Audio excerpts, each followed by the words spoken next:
That's right.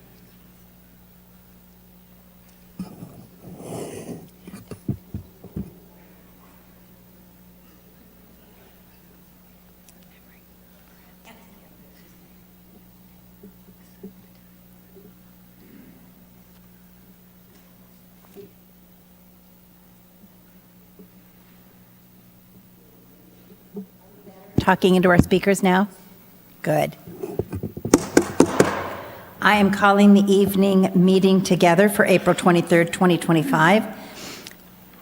May we please have the Pledge of Allegiance? And that would be Mayor Pro Tem Gregory.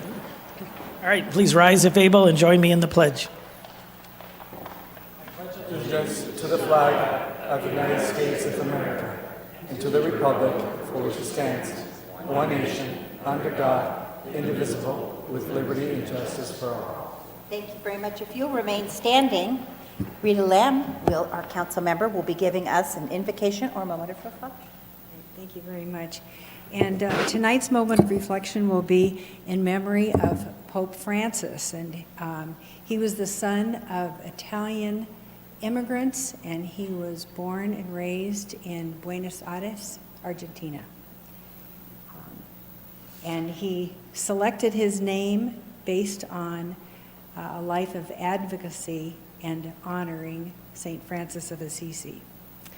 Lord, make me an instrument of thy peace. Where there is hatred, I may bring love.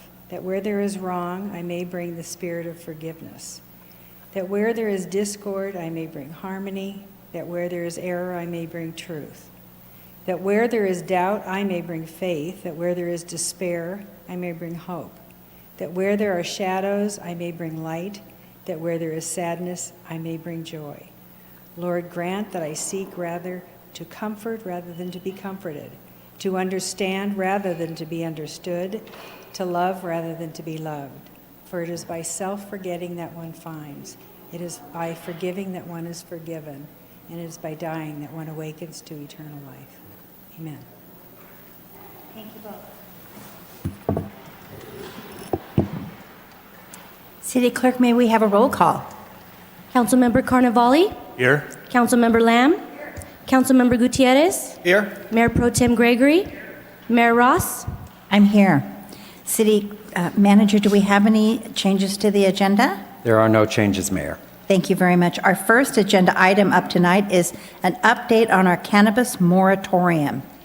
And it is being presented to us by our Economics Director, Andy Firestein.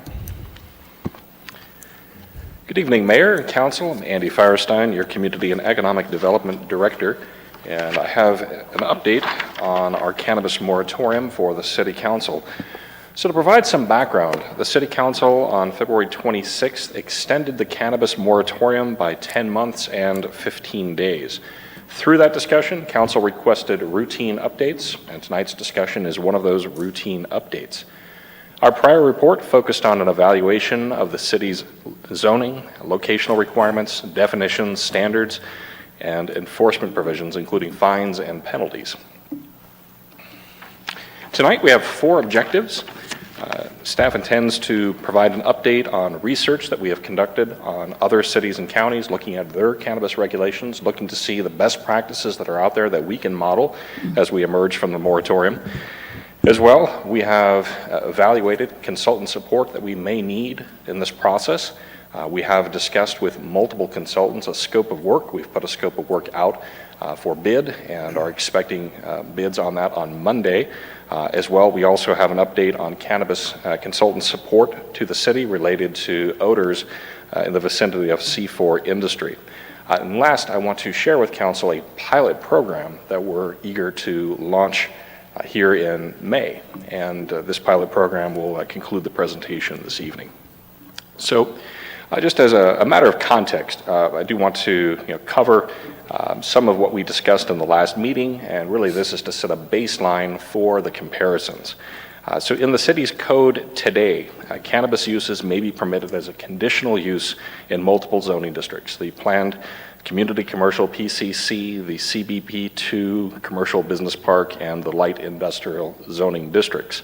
PCC zoning district, think of this as your general commercial, your zoning district where shopping centers are allowed, It's commonly located in close proximity to residential areas because that's where people shop, that's where people live, and it's convenient to them. The CBP2 and the I1 zoning districts, those are here generally off the Perez corridor, more in an isolated area further away from residential. So if we look at the separation requirements that are in our code today, we have separation requirements for dispensaries and separation requirements for cultivation, manufacturing, and distribution sites. Those separation requirements are from sensitive uses, including schools, daycare centers, and youth centers, and as well residential zoning. So for dispensaries, you have a 600-foot separation requirement from schools, daycare centers, or youth centers, 250 feet from residential zones, and then 250 feet from resort residential if the dispensary allows for outdoor consumption. For cultivation, manufacturing, and distribution sites, you have that same 600-foot separation requirement from schools, daycare centers, and youth centers, and then a 300-foot separation requirement from residential. But there is not a separation requirement from resort residential in the code today. We all know outdoor resort Palm Springs. There are other properties zoned resort residential in the city, and those are identified in the staff report. So currently we have a condition of approval for our conditional use permits as shown on the slide, and essentially this sets a no odor requirement at the property line and requires a business to provide an exhaust filtration system with odor control or a negative air pressure system. This is required for all cannabis conditional use permits today. When we last spoke, we identified a gap that we currently have where we don't have a process to validate or verify what systems are actually being proposed. Often, these systems are included on a mechanical sheet in a building permit plan set, but the California Building Code, while it's geared to looking at HVAC requirements, really doesn't look at the effectiveness of an odor control system that's proposed for a cannabis use.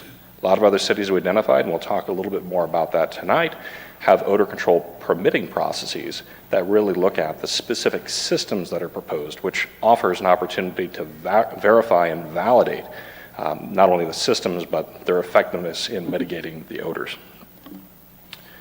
So this is in Chapter 9, our zoning code, and then in Chapter 13, our enforcement provisions.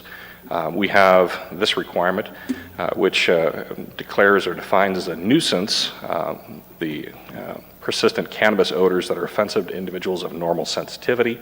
And along with this, we have the fines. And fines for violations of our code today are $100 for the first violation, $200 for a second violation within a 12-month period, and $500 for a third and every subsequent violation.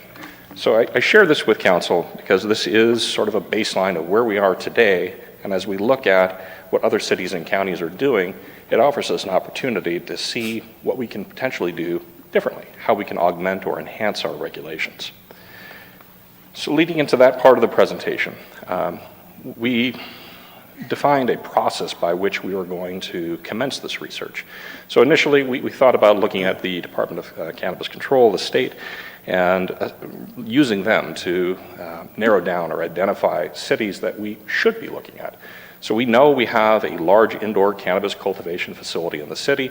The DCC defines that as indoor cultivation that exceeds 22,000 square feet of canopy space. So we put in a records request. We put in a records request to really understand how many other cities have large indoor cannabis cultivation facilities within their city. And the thought there was, if there are other cities that have large indoor cannabis cultivation like us, we can model them. What we found is that there's only a small number of those across the state. In fact, there's no one else like us in the sense that we have a purpose-built indoor cannabis cultivation site. The others, they were all older warehouses in Oakland and Richmond, and they're dissimilar from us.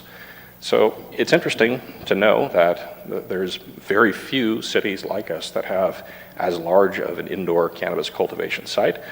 There's pros and cons to that, but there's no one in that sense that we can model or that we could look at for best practices. From there, we decided to look at the cities that allow for indoor cannabis cultivation.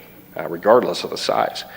And we found that there are 84 California cities and counties that allow for indoor cultivation.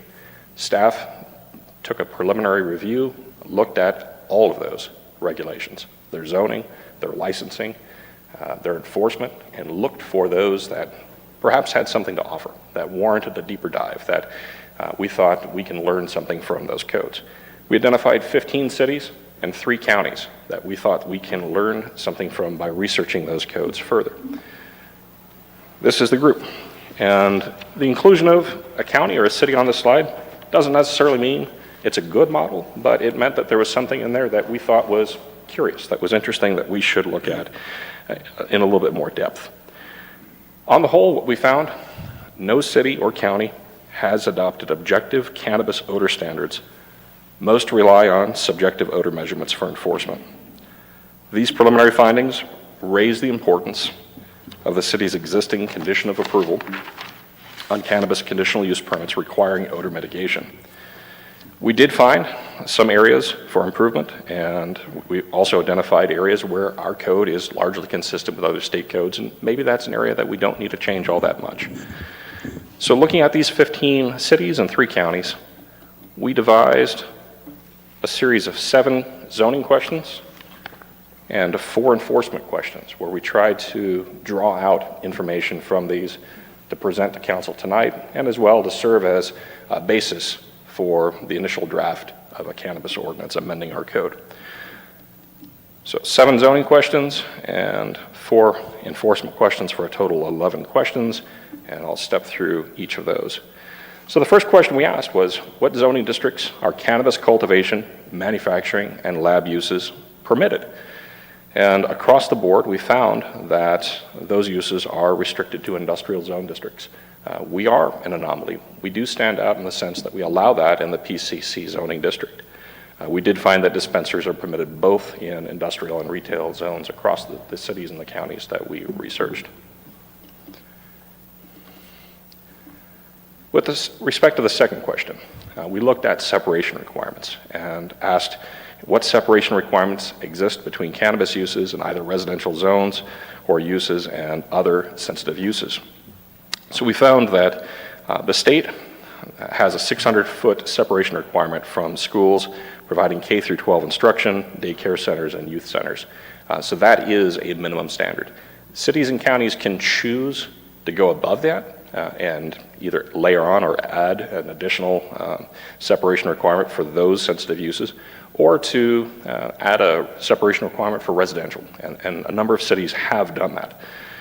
We did find that the separation requirements from residential uses vary significantly. There is not a standard across the state. Palm Springs, we found that they established a 1,000-foot separation requirement between cannabis cultivation and manufacturing and a residential zoning district. And then we found Coachella, Lancaster, and Pasadena that each have a 600-foot separation requirement from commercial cannabis uses and residentially zoned property. And then last, Grover Beach requires a 100-foot setback between retailers and residential zones.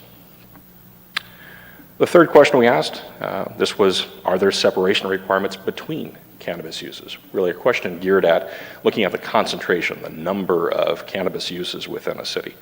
So Palm Desert requires that cannabis retailers are 1,500 feet apart, and similarly requires cannabis businesses within their service industrial zone district to be separated by 1,500 feet.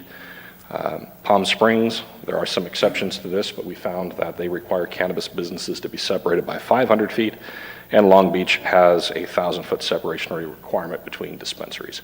Again, this is intended to limit a concentration of cannabis businesses in a small geographic area. The fourth question was similar to this and really asked, were there limits on either the number or the size of cannabis uses? So maybe not a separation requirement, but a cap, either in terms of the absolute number that may be allowed within a city or the size. We found that other cities place limits on the number of dispensaries allowed, often setting the cap between 3 and 10. We found that many do not impose limits on other types of cannabis businesses, although there are some exceptions. Santa Cruz and Moreno Valley are 2 of those exceptions that have additional requirements for cultivation facilities. Santa Cruz restricts indoor cultivation to a maximum of 10,000 square feet, And Moreno Valley restricts the total area of the space designated for cultivation to 22,000 square feet. So essentially, Santa Cruz and Moreno Valley have restricted large indoor cannabis cultivation facilities. Pasadena is another exception. They limit cultivation to 4 licensed facilities within Pasadena. So the fifth question, this was a challenging one. What is the definition of a nuisance cannabis odor? This is not consistently defined, and there really is not a good answer here. At the outset of this process, we were looking for a city or a county that had an objective standard. It does not exist. We have found cities that have requirements for olfactometers, similar to the nasal ranger that you see here, but we've also seen cities reject that. Cities that have tried it and have found that it remains subjective, that it's reactive, that it's not an effective tool for measuring the intensity of cannabis odor over a period of time.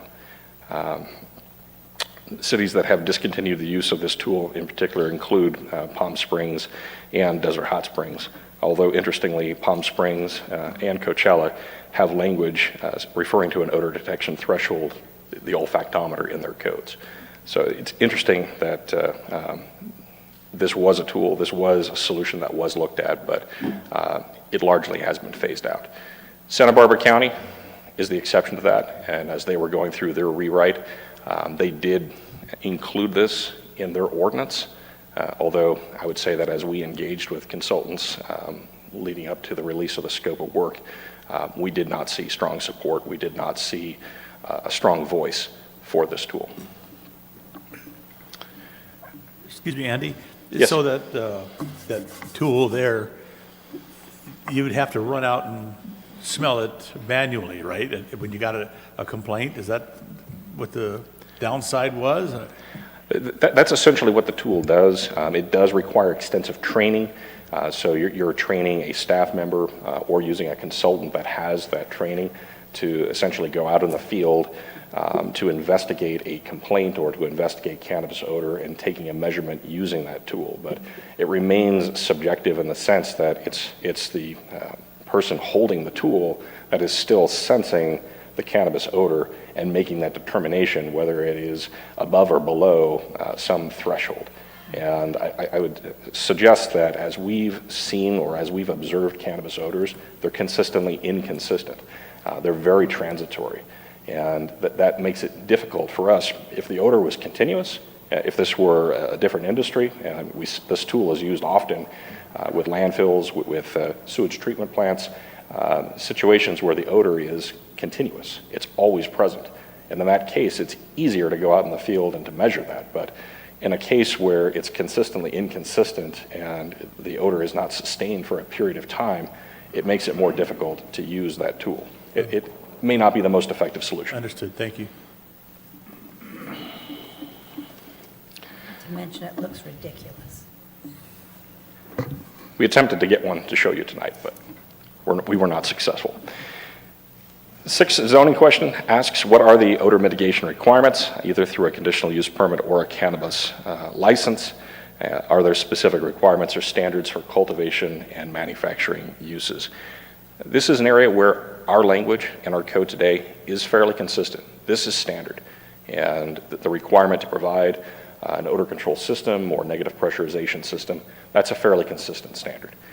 As we progress through this, we may want to differentiate between dispensaries and cultivation, manufacturing, and other uses because the odors are different. And right now, our code treats them all the same. That may be something that we want to investigate or explore to be responsive to the industry, but our code language is fairly standard. So the last question we asked from a zoning perspective, this gets at odor mitigation plans or permits. We found that this is a common requirement. Coachella, Desert Hot Springs, Palm Springs, all here in the Coachella Valley, all require odor control plans. They all have an odor control permitting process. This includes detailed information about the proposed ventilation system. It includes technical specifications on how that system can prevent the release of cannabis odors from cultivation or manufacturing uses. This is engineered. it is prepared by a licensed mechanical engineer. And in most cases, this is a post-entitlement submittal. So through the entitlement process, we would set as a condition of approval the requirement that they submit an odor control plan. And as they're coming in with their building permit, as they've designed their mechanical systems, this would be an additional submittal that would come into the city. We did find that some cities require annual certification, essentially keeping that document current, maintaining that document. That is part of the license renewal process. May I ask a question at this point? Of course. So, I think I'm with you. I think we need to go back one. Oh, no, there it is. So if we if we want the city to require an odor mitigation plan to permit, how do we define that? And how do we, and how do we build off of how other cities are doing? You know, why invent the wheel? But at the same time, it doesn't look like we even have a wheel. If I can, let's pocket the question just for a moment, because I'm Okay. going to get to that. Okay, I assure you. pocket away. So 4 enforcement questions. We asked what constitutes an odor violation, whether there are thresholds. Again, there are not objective standards. We did not find objective standards as we did this preliminary research. National City, La Mesa, Desert Hot Springs, a lot like us, require that there's no odor detectable at the property line. There are cities and counties that have used the olfactometer. I mentioned El Dorado County here. Santa Barbara County has adopted that. But as we see those examples, we also hear reports and accounts from many others that discredit the use of the system. So the second enforcement question, this gets at odor complaints, how odor complaints are investigated. And what we found here, and this is an interesting contrast to the way that we work today. Today, the city is in a prime position where we're receiving odor complaints and we're investigating the odor complaint. Multiple cities and counties require cannabis businesses to respond to cannabis odor complaints. That includes Santa Barbara County, Long Beach, Desert Hot Springs. Palm Springs allows cannabis businesses with a compliant odor control plan 7 days to correct an odor issue. And again, this is looking at that odor control plan sort of as the baseline for their operations. In Palm Springs, businesses that have that compliant odor control plan, when there is an odor complaint, it goes to the business, and the business pulls out that odor control plan, looks at what went wrong, what they need to change, what they need to modify.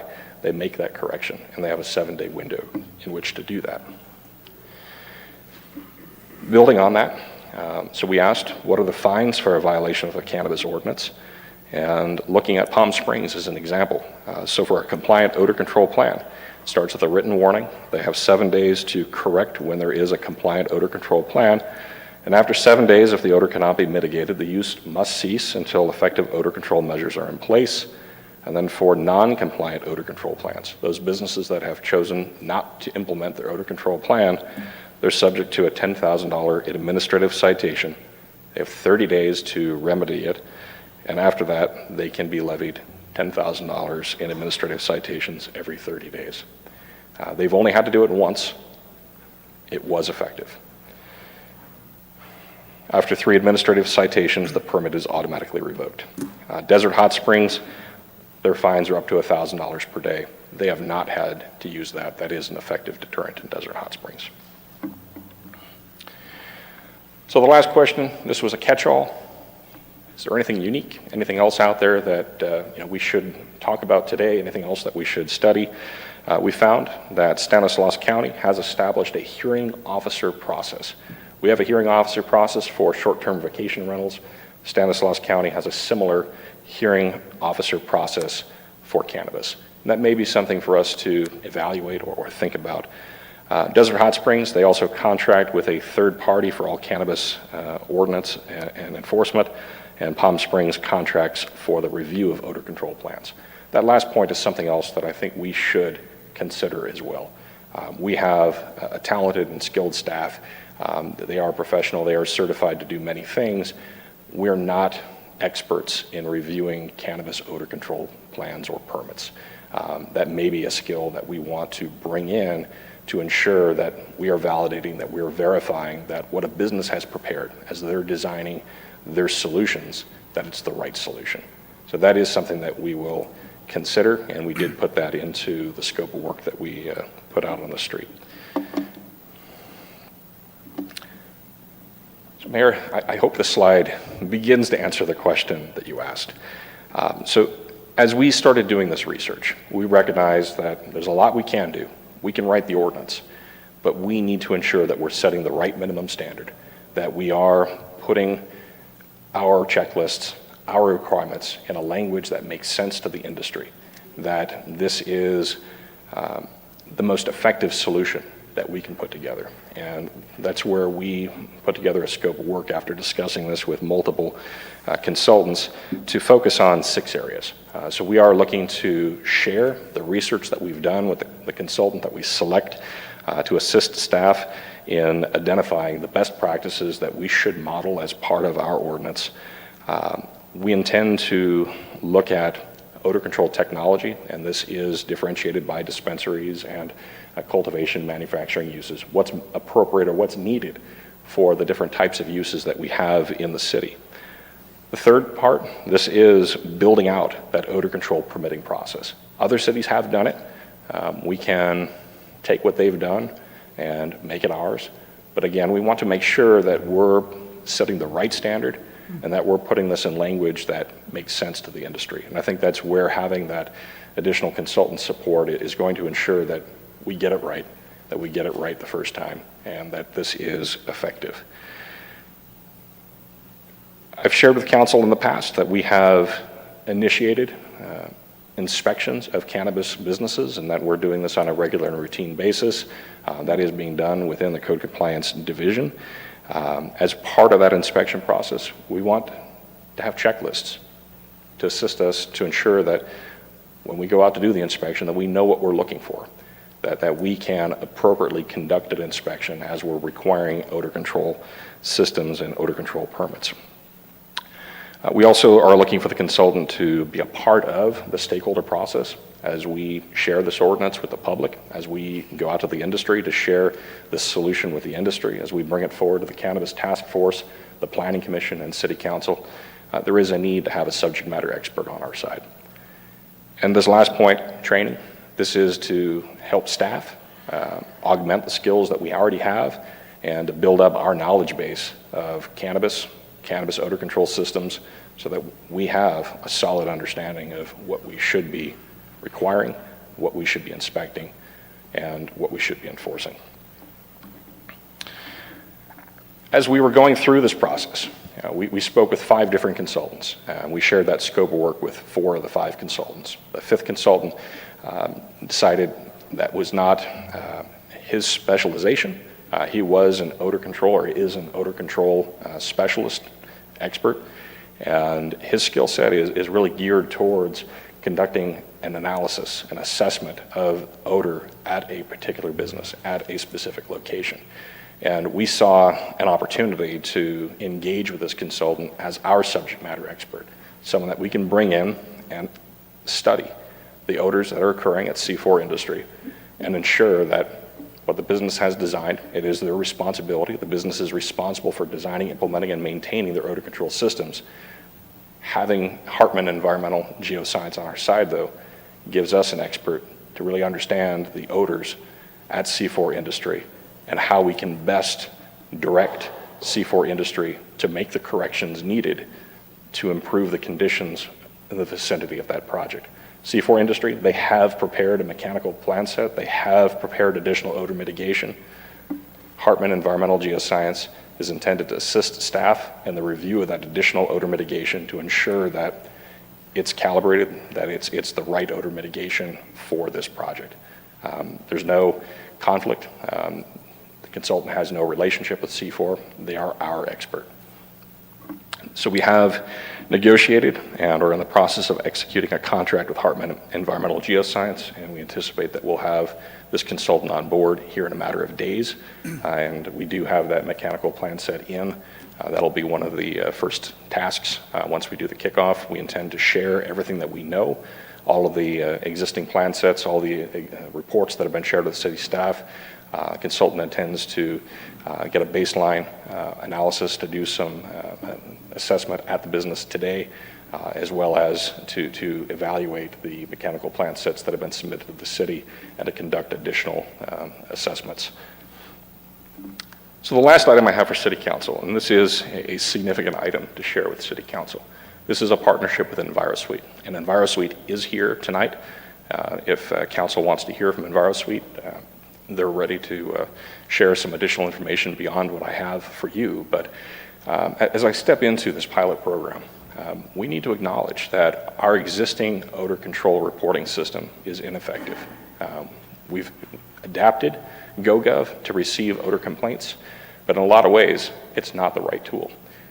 For any other code case, when we get a complaint about landscape maintenance, trash cans, that complaint is received, we conduct an initial inspection to validate the complaint, and then it's assigned to an officer where we process that. And it takes a few weeks, ordinarily, to work through a case. It doesn't work well for odor. Shared with Council, we've received hundreds to thousands of odor complaints. We have not been able to respond to those individually. And I think there is an expectation within the community that when they submit a cannabis odor complaint, that it is investigated and that we are being responsive to them, and we have not been. And in a lot of ways, GoGov has allowed us to count the number of complaints, but it hasn't allowed us to effectively engage the public. And that's where EnviroSuite, as a solution, offers us something more. And this is in line with a lot of what we've learned from other cities and counties where the business isn't a key part of that response. City staff, our code compliance officers, we're not in a strong position to be able to go in and make changes to a cultivator's odor control systems, but they are. And with EnviroSuite, so they are a leader in environmental intelligence. They're offering a technology-driven, real-time reporting and monitoring service. This is in partnership with C4 Industry and the city, and we are looking to deploy this in May of this year for a 6-month pilot program.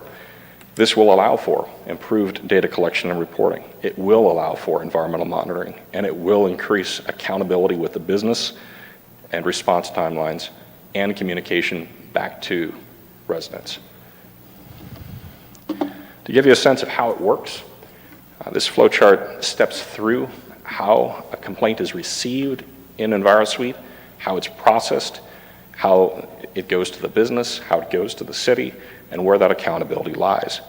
When a complaint is made, the time and date of the complaint is logged along with the location and a description. The contact information is optional. If someone leaves contact information, they will get a follow-up. Initially, that complaint, it is routed to the city. We're made aware that there is a cannabis odor complaint, and it is tagged new, unvalidated, and that validation is key. There are weather stations that collect data, that are looking at temperature, that are looking at wind, those variables that influence the probability that someone, say downwind on a windy day, is going to smell cannabis odor. So there is a validation process where that weather information, that data is collected to validate that complaint. There's also sensor data that is collecting VOCs, that is collecting other compounds that are indicators of cannabis odor. So once that is validated, it gets sent to the business itself. In this case, since we're talking about the area around Date Palm and Ramon, that would get shared with C4 Industry. Once it's assigned, there is a 30-minute window in which they have to provide an initial response during business hours, 90 minutes after hours, to acknowledge the receipt of that complaint. And from there, they investigate it. They're responsible for looking at the cause of that odor complaint and providing a response within 24 hours of that complaint. The city is responsible for a review of the investigation and determining whether that effectively addressed the problem. And that is a stronger position for us as a city to be in, to review a business's response to a cannabis odor complaint. It doesn't remove, if we still detect cannabis odors on our own, we still have that enforcement authority. But in terms of how we're responding, how communication occurs around cannabis odor complaints, this is a very strong solution. This has been deployed in other industries across the country. We've seen good examples of this in Des Moines, Iowa, and there's Kalamazoo, Michigan. There's good examples of this. This is a tool that we feel strongly about, that in the 6-month period of time, we can evaluate, we can assess whether this is an appropriate change for us as a city to more appropriately take in and respond to odor complaints. So from here, and again, EnviroSuite is here to answer any further questions that council may have about the pilot program. We are meeting tomorrow to delve into that more and really to connect the right people to have that program in place in mid-May. From here, our next steps. We are looking to award a contract to a cannabis consultant at the beginning of May. And from there, we're going to take the research that we've done, conduct a further assessment evaluation of those best practices, and start drafting an ordinance. At the same time that we're drafting that ordinance, we are going to develop an odor control permitting process and put together everything that we would need to stand that system up. In July, we'll have a draft ordinance ready for review, and we're intending to take that through the Cannabis Task Force in August, along with the Planning Commission, and bringing it back to City Council for your second meeting in September. This is an aggressive timeframe. This is the same timeframe, though, that we put in the scope of work out to the consultants, so they know that we expect them to run, and we expect them to run with us. And in this timeline, in this timeframe, we expect that we'll be able to have this in place in October and begin training in October. So with that, that concludes my presentation, and I'll turn this back to the City Council. Thank you. Would you like to address our questions? Do you want to send it to the other folks that are here, or how do you want to do this? That's your prerogative. Okay. You just were speaking about EnviroSuite and the process proposed for them. And so you had the complaint, you had the validation, you had the business investigation, and then the city review. So what is the process? What does the city investigation or the city review of the investigation mean? Does that mean you just read it, or is there some probing and challenging? Say the business says, yeah, we went and checked and there's nothing wrong, and you keep having this, and maybe your environmental data hopefully is telling you, well, there was something. You know, is the city just going to say, okay, or what's the plan there? Well, I think that depends, and I think here in the situation that we're in, we know there are cannabis odors in the vicinity of C4 industry. So I expect to see that the business, when there is a valid complaint, is providing some explanation, is providing some level of response to that and not dismissing it. We have other means as well. You know, independently, we can go out and detect cannabis odors. This system doesn't take away our ability to do that. This is one tool in the toolbox. We have the ability to go out and conduct our own investigation as well. And additionally, as I mentioned, we are looking to bring in another consultant to assist the city in assessing, evaluating the cannabis odors that are occurring at that facility. So I think we have a multi-tiered approach, but in terms of that investigation, I am looking for a comprehensive, a thorough response.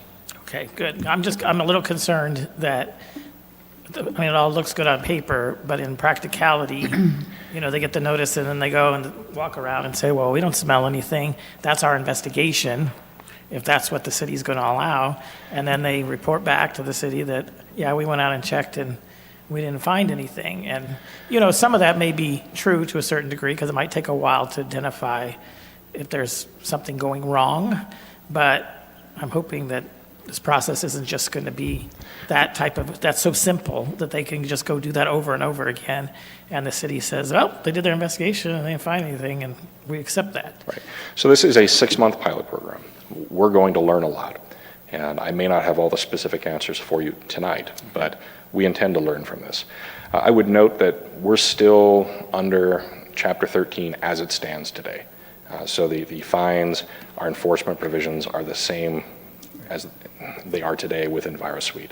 But that is something that we're looking at modifying and changing as we go through the ordinance. So when this ordinance comes back, we're looking to have, I'll say, more responsive enforcement tools in the toolbox along the lines of what we've seen in Desert Hot Springs and Palm Springs, where there are consequences. A $100 citation is not a consequence. No, and I appreciate what the city's been doing as to trying to find a solution over fining, but we need to have that as a tool. So I think as you presented, Andy, can I ask you to clarify, I think, something else?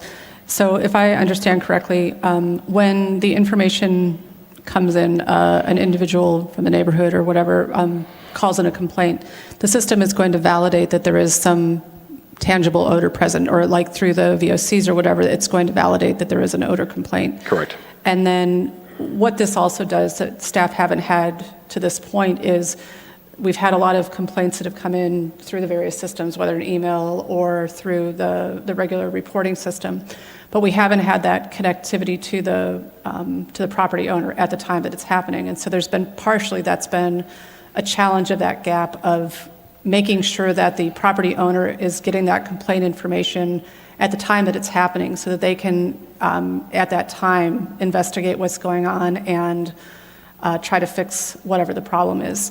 We know that C4 Industries has been working and trying to find solutions, but what we don't have is that immediacy of when a resident is having a problem with the odor and the business reacting to it.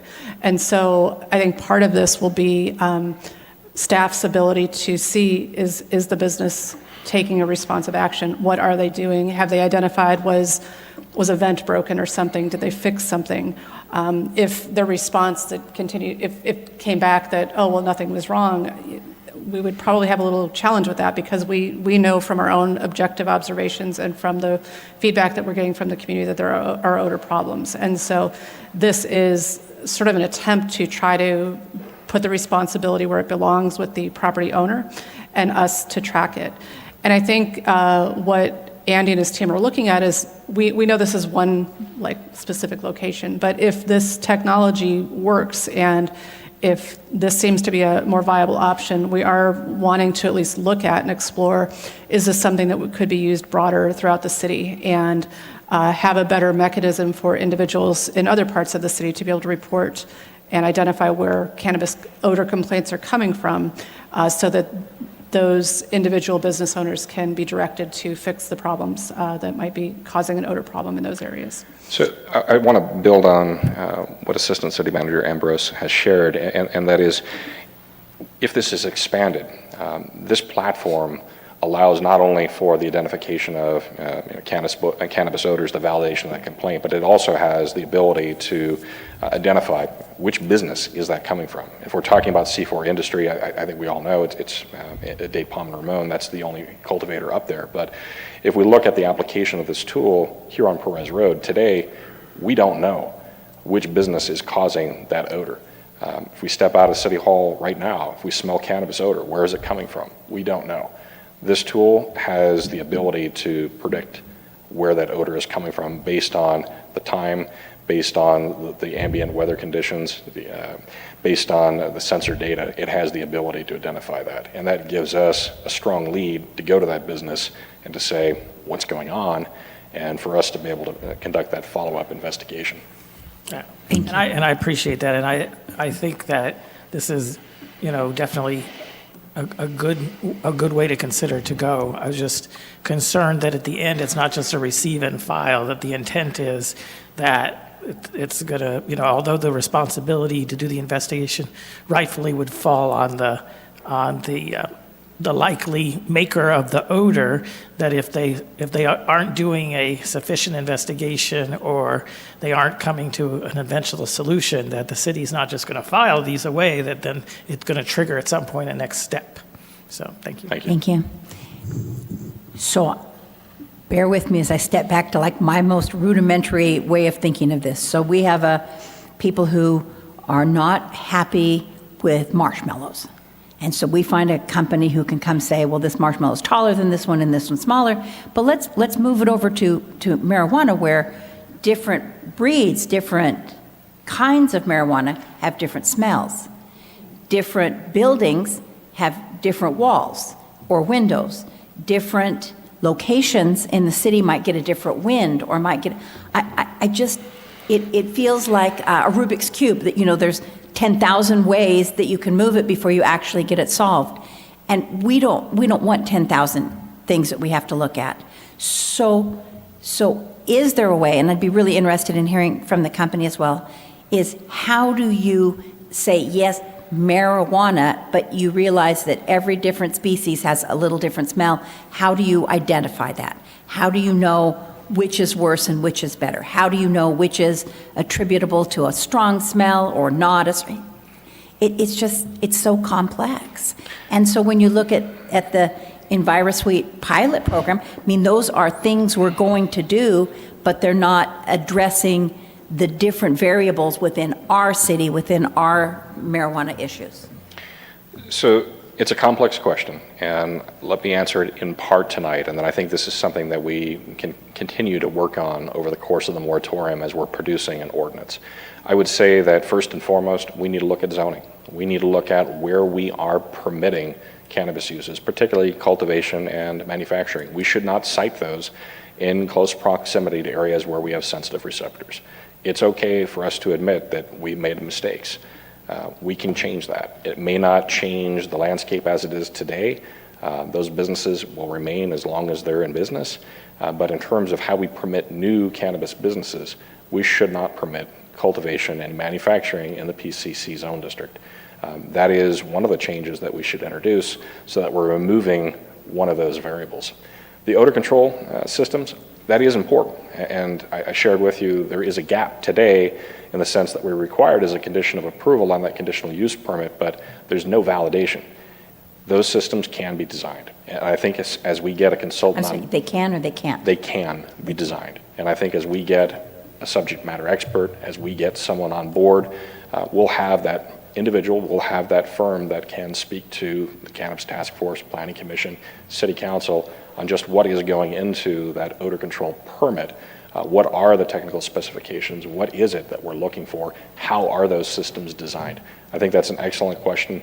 I don't have the complete answer for you tonight, but I think that is something that we can look to respond to more fully as we continue through this process. Have you identified any companies or any entrepreneurs that have addressed this? And much like bringing in EnviroSuite, somebody that you can point to and say, they've fixed this. So as I shared in the presentation, there are many cities and counties that require odor control permits and plans. This is not necessarily a new process. And there are engineering firms that specialize in the preparation of those odor control systems. We have engaged with several of those. We've engaged with other industry experts that design, that sell odor control systems. And we've had discussions with them that has assisted us in developing that scope of work that we're looking for bids on Monday, we're looking to bring in that subject matter expert. So it's out there.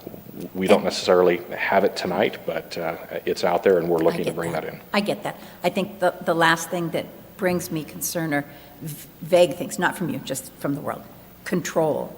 So control means a whole lot of things to a whole lot of other people. To some people, control means there will be no smell under any circumstances.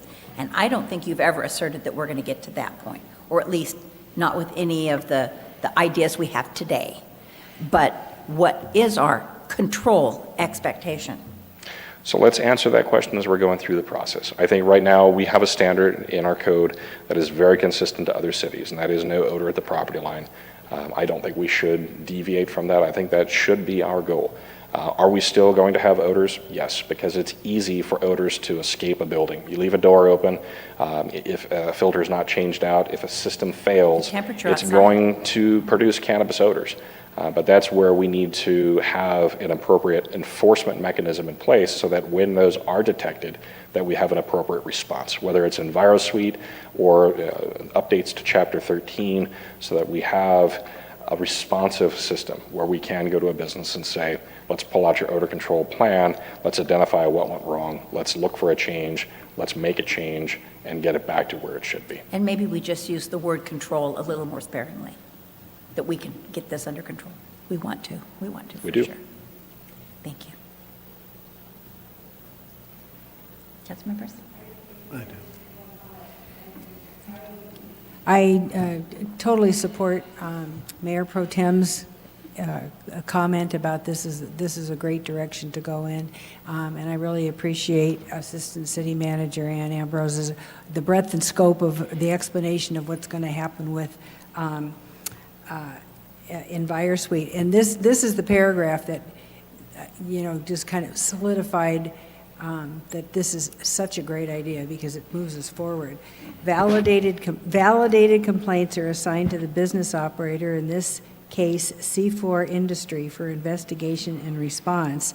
And then it drops down to say, under the pilot program, C4 would be required to post a detailed investigation summary within 24 hours because that nebulous, this happened on Tuesday and that got, it was emotionally draining and physically demanding on the people that are experiencing this.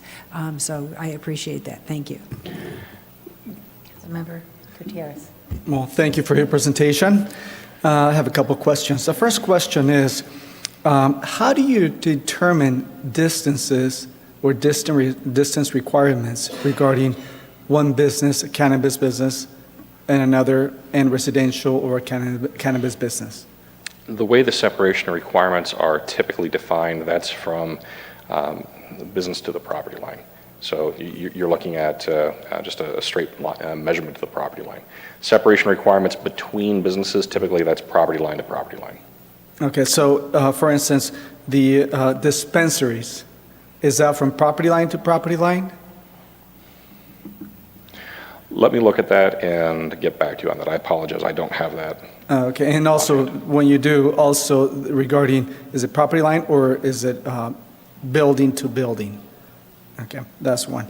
Now, when you come up with suggestions on how to control the odor, how are we going to implement this new, you can say, requirements to current businesses? So as of now, and we're still early in the process, we haven't developed the ordinance yet. The idea would be to catch them up through the licensing process. And this is a decision for the City Council ultimately, but this is one where we'll look to get input from the industry, we'll look to get input from the Cannabis Task Force. How long of a grace period do we want to give existing businesses before they must comply by submitting an odor control permit? But it's staff's recommendation that we look at the annual renewal process to catch those businesses up, to implement that retroactively. We would want to give them some period of time to prepare that, to submit that, but we would be looking for a mechanism to get them into compliance over a period of time. So maybe we can get our city attorney to actually look at that to see what's feasible, whether to give them 2 months, 4 months. Yes, and we'll include the city And when to attorney's do office in the process. Also, the odor engineer, will they be conducting, of course, plant checks, but will they also be conducting inspections of the equipment that was to be installed, that was called up on the plans?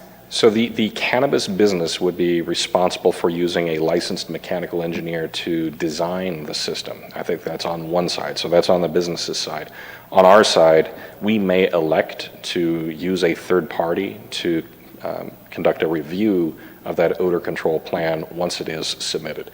That's to be determined. We did include that in the scope of work. We are looking for a rate. We are looking for a proposal from those vendors that are potentially interested in offering that service to the city. For instance, one of those vendors does that work in the city of Palm Springs. So we're looking at those proposals, and we'll look at that a little bit more next week. That may be something we want to consider, and as well, we could also consider using that firm to do an inspection as well. Yeah, and also possibly contract with the same firm to do, whenever there is a problem, some kind of complaint, to have them also assist the city in reviewing those complaints and going to those businesses and doing some sort of evaluation or inspection as well. That's a possibility. I think that's something we can take a look at. And one last question is, now you also talked about a hearing officer. Now, will the hearing officer, once the hearing officer comes up with a decision on whatever issue there was, now, if the individual is not in agreement with that decision, are they going to be able to come to city council and actually, you can say, come up with us to have it reviewed or revoke or appeal it? It depends on how we write that. As the short-term vacation rental ordinance is written, that does not go to city council after an appeal of a short-term vacation rental violation or appeal. But in this case, this could be an outlet, say, for an enforcement case related to an odor control permit, where we look to a hearing officer to make that decision as opposed to having that go through a more traditional appeal process before the city council. It's an alternative, and I think that's a policy decision for the city council to say, do you want to look at a hearing officer to decide those types of cases, or would you rather that appeal go through council? Thank you. And finally, I'm very encouraged to hear that EnviroSuite will be possibly doing a pilot program. And I'm hopeful to see what they have to come up with, and hopefully will help our city. Thank you. Thank you. Councilmember Carnevale. Mayor. Andy, just a quick question on this EnviroSuite pilot program. So the time and date, location, description, and contact information, that's all on through the internet, correct? Yes, so this So would they'd be either embedded on the city's website or a link from the city's website, but this would be electronic and initiated through the web. Okay, so you'd have to have the complete email and information in there to make a valid complaint. So the contact information is optional. That's only if you want follow-up, if you are looking for a response. Well, I think it's kind of important that you would have to have a legitimate complaint. Someone who's going to complain, they should put some email in or something to that effect. That's just my opinion. So then it's routed to the city, and then it goes to the weather station sensor. And what if there's no anything to complain? The complaint would be unfounded at that point. Unfounded. Okay. And now, the ultimate goal is to get C4 in complete no odor there. So within the next couple of months, C4 corrects the problem, because I understand C4 has been putting in more filters. They're still actively trying to correct the odor complaints coming in, or odor that's getting out. So if C4 complies and there's no complaints over the next few months, are we still going to continue with the moratorium for the 10 months? Well, I think that's a council decision. That's not a staff decision. But the timeline that we have, when we spoke last, we suggested, and I think some council members were interested in a more aggressive timeline. We've presented a more aggressive timeline that would allow for a solution to be brought back to the city council in September. It's a lot of work, but we're game, and we're looking to meet that expectation. So I think it's a council decision at that point. Is this the right solution? Is this the solution that you can support? And you have the ability to rescind the moratorium at that point. I do want to add on EnviroSuite. We do have access to this data and information. So we have the ability to go in and see all of the complaints. We have access to this information. We're not in a position where we're blind to what information is being submitted. I think that is a key point as well. Much like we have the data today, we'll continue to have that data, and we can continue to share and report out data from that system. Okay, then the last comment, I would imagine, I understand C4 is still actively trying to correct the odor situation. Have you had any contact with C4? Have they been putting any more equipment, filters? Yes, so they have submitted a building permit for modifications to their cannabis odor systems.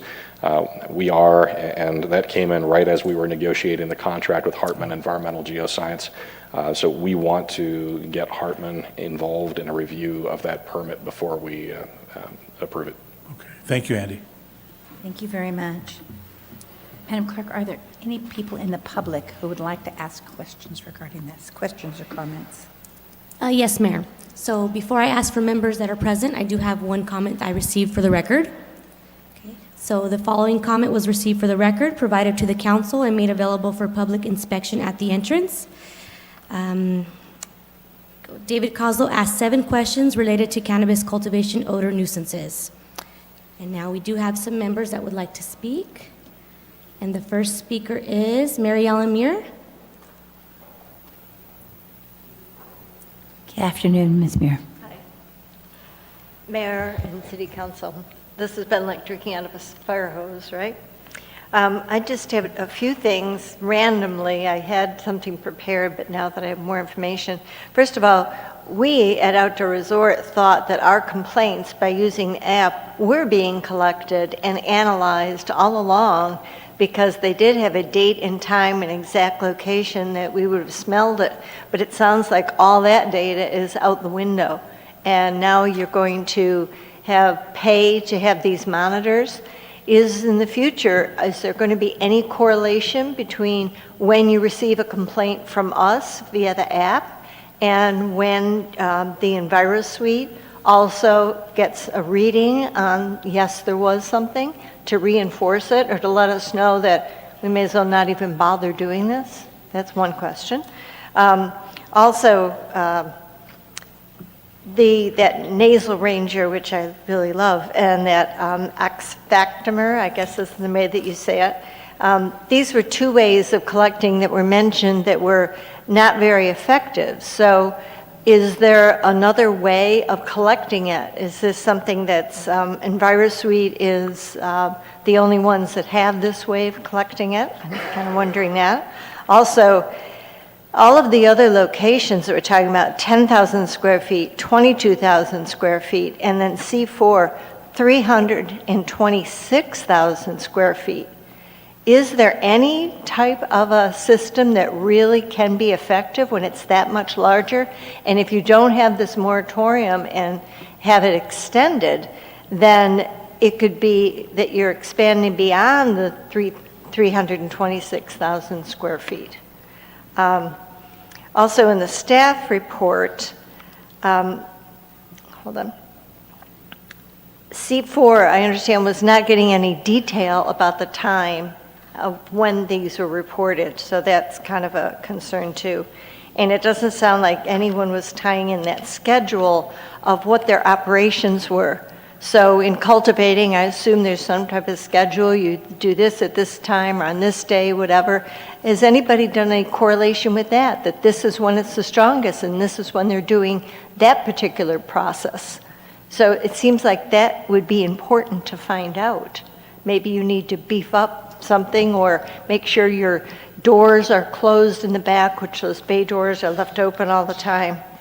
And also the idea of the fines. The fines that you're doing now are a joke. So can you put the fines into effect sooner before you find all this information, just based on the fact that whoever it was that was on the city council at that time really didn't look at what parallels there were and find out what other things were going on? Also, it seems... Oh, I'm sorry. Okay, I didn't thank you. Thank you so much for your time. Miss, I just wanted to know, you can go on cathedralcity.gov and review this this evening, everything, the presentation and everything, so maybe you can get some better notes, and because I know you took a lot of notes. I read the staff report, but Okay. I didn't see that up there. Is this going to be up there, this presentation? Yes. Okay. Yeah, thank you. I'm sorry, Mayor. That's right, Madam Clerk. Are there any other members of the public that wish to comment on the cannabis moratorium update? I see no more, Mayor. Thank you so very much. And back to council, are there any additional comments anybody would like to make? This was for presentation and discussion only. No formal action is being taken this evening. Next is public comment. City Clerk, will you please read the statement of participation? Public comment is the opportunity for members of the public to comment on items that are within the City Council's jurisdiction, but not on the agenda. Because of restrictions contained in California law, the City Council may not discuss or act on any item not on the agenda, but may briefly respond to statements made or ask a question for clarification. The mayor may also request a brief response from staff to questions raised during public comment or request that a matter be agendized for a future meeting. Public comment will be limited to 3 minutes. If you are a member of the public and you wish to address the City Council, please complete a request to speak form available at the entrance and submit it to the city clerk. You will be called upon at the appropriate time. If you have materials or other items to present to the members of the City Council, please do not approach them. All materials shall be presented to the city clerk for distribution. And I do have a couple of comments. The first speaker is Maggie Lopez.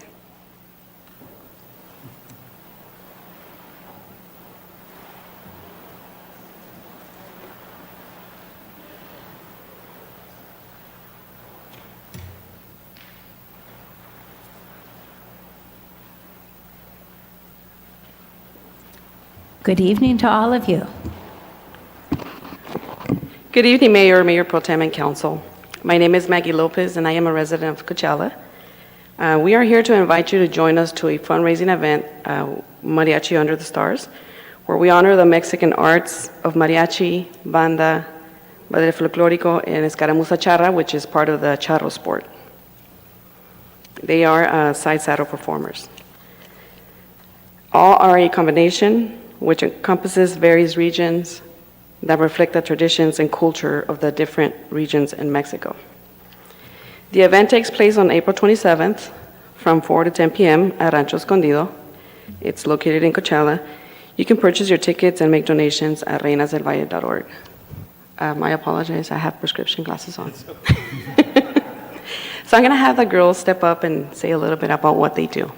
Thank you. We have Miranda Lopez, and she is a resident of Coachella. Good evening, my name is Miranda Lopez. I am the captain of Escaramuza Charra Reinas del Valle.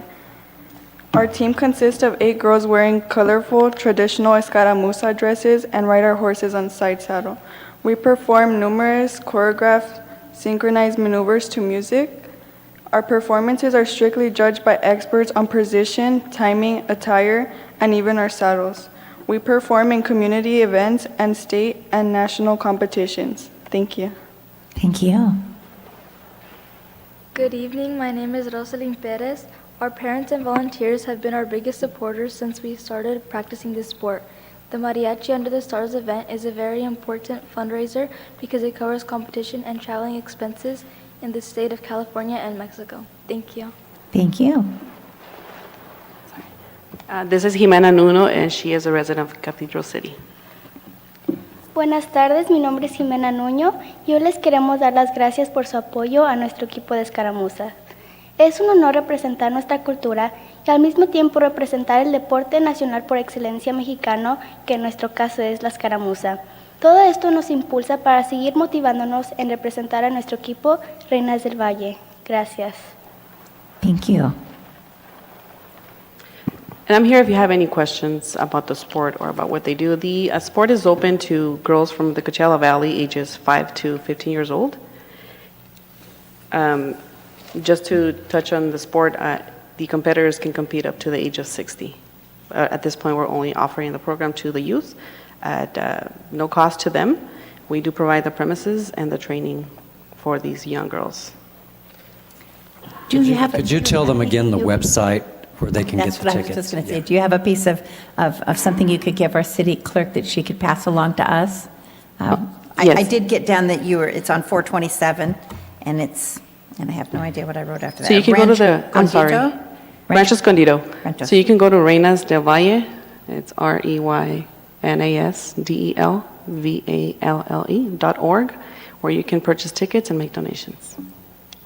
Thank you. Thank you. Yeah, let's.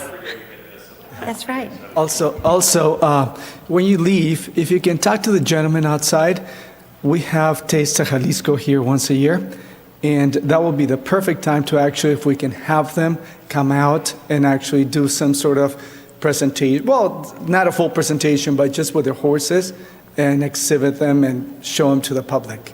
For sure. We've tried in the past. I think it's due to the space, because we need a certain arena with dimensions, like a short little cordon off area. But we can definitely speak to them. Try and to we do can something, try. including this gentleman right behind you. Hopefully, we can make it work.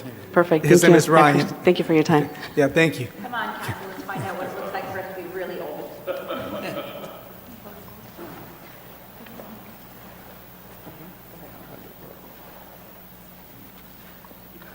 Well, I'm not much taller than she is.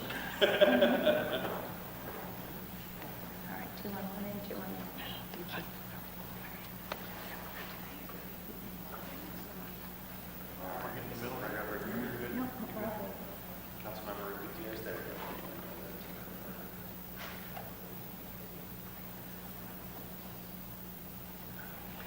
Thank you so much. Thank you.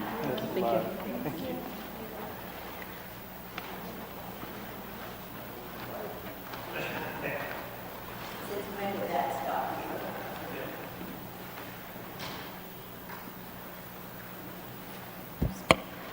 Just adorable. Are there any other members of the public that wish to comment on items that are not on the agenda? Okay, Mayor, I do have one comment for the record. This comment was received for the record, provided to the council, and made available for public inspection at the entrance. David Coslow requests that an item be agendized to discuss a mutual protection pact with various agencies. And that concludes our public comments. Thank you very much. So will the city clerk read the consent agenda, or can we ask for a full waiving of the ordinance? No, not until after. Oh, yes, we are. I missed right past. Well, I didn't know. Yeah. Of course. Just for that, you go first. All right, thank you, Mayor. It's been just 2 weeks since our last regular meeting, but busy, I'm sure, on everyone's schedule. I did attend a fundraiser the Sunday following our last meeting for Martha's Village over here at the Roost in Cathedral City. It was an Ethel's Place bingo, which is always fun. A very nice fundraiser for Martha's Village that does so much for our people in need, homeless and hungry. It's located in Indio. And then the next week I attended, along with many in the group, to the final Taste and Sounds. Giselle Wu was the performer, Giselle Wu and the Night Owls. That was on Tuesday, April 15th. And so that's our final Taste and Sounds for now. We'll be coming back in the fall, so please make sure you watch for that and mark that on your schedule. It's a lot of fun, free concerts and food available there. And many of the events are, you can bring your own bottle or bring your own drinks with some rules. So it's a nice time to visit our amphitheater if you haven't been there. And then that same week, we did have a special budget meeting. We got to hear from Public Works and Engineering about all that they've done and their plans for the coming year. And so it was a pleasure to be able to listen to their different departments and what they've been working on, including environmental services and others. And then another fundraiser, dinner with Patsy last week. It was a fundraiser at Bubba's Bones and Brews here in Cathedral City. The beneficiary was Safe Schools Desert Cities. A very nice event. I know I saw a number of city staff and our representatives from our public safety agencies there, so it was nice to see them. And just to make sure to note, because we won't be meeting again for a few weeks for a regular meeting, we'll have some special meetings in there. But on Tuesday, May 13th, will be the Cathedral City State of the City. So make sure you don't miss that. Mark it on your calendar. The State of the City is a daytime event. It'll be at the DoubleTree starting at 11 o'clock. And tickets are available. There is a lunch available. If you want to do the lunch, usually there's some seats available for residents that want to attend that don't necessarily want to buy a ticket. But if you do want to participate or learn more information, you can learn more about it, of course, on the city websites, DiscoverCathedralCity.com, or you can visit the site for the Greater Coachella Valley Chamber of Commerce. And with that, I did want to note that I learned this weekend of the passing of Laura Ahmed, a resident of Cathedral City. She was actually my opponent when I first ran in District 5. That was my first time that I met her. And she was a wonderful lady, an educator by trade who had retired and had dedicated herself to the community. She was heavily involved in the Rotary Club and especially their youth clubs, and I'm sure many other things that I'm not aware of, but I know that those of us in Cathedral City did benefit from her wisdom and her efforts. And so I would request that as we adjourn the meeting today, that we adjourn it in the memory of Laura Ahmed. Thank you, Mayor. Thank you. Councilmember Gutierrez. Thank you, Mayor. Good evening, everyone. Since we last met, I attended a Coachella Valley Association of Governments Conservation Commission meeting in which the commission authorized the purchase of 60 acres. And of course, April 15th, we not only had our last taste of Cathedral City, Taste and Sounds of Cathedral City, but we also celebrated the birthday of our Mayor Pro Tem Gregory here. Happy belated birthday. Okay. And of course, I also attended the special City Council meeting last Wednesday. And for those who are Christian, we recently celebrated Easter, so happy Easter to all those that are Christian and Catholics. And of course, as mentioned earlier, Pope Francis passed. May he rest in peace.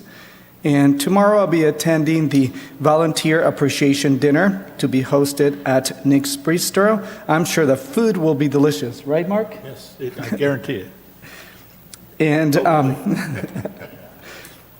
and on April 30th, we will be hosting again another special City Council meeting at 2 p.m.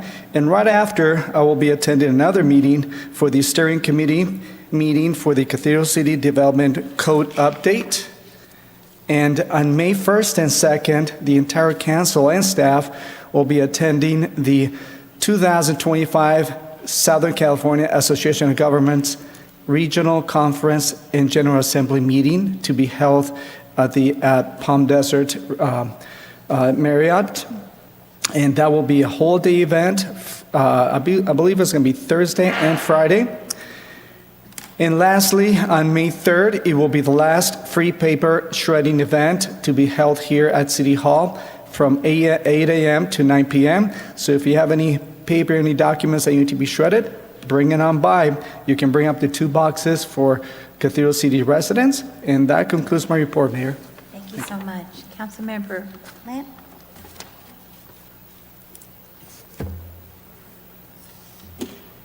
Great, thank you.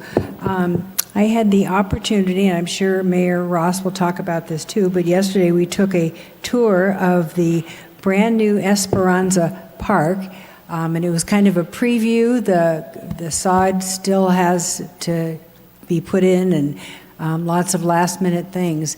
But it is just remarkable, and I just really want to thank everybody. I mean, John Corella and Andres Perez and Sean Maddox for spearheading this, for the council backing it, for it is such a high point. I've lived here for such a long time, and to see it go from nothing to something wonderful, this community really deserves it, so thank you so much. Cathedral City Senior Center, they offer a variety of classes, and this is just an opportunity for me to say, you know, the focus of Cathedral City is not only, you know, moving Cathedral City forward, but it's really looking at a healthy community, and the way we do that is by, you know, bike lanes and walkability, and, you know, it's not just starting with the Ophelia Bringus Bridge, that's just a part of it.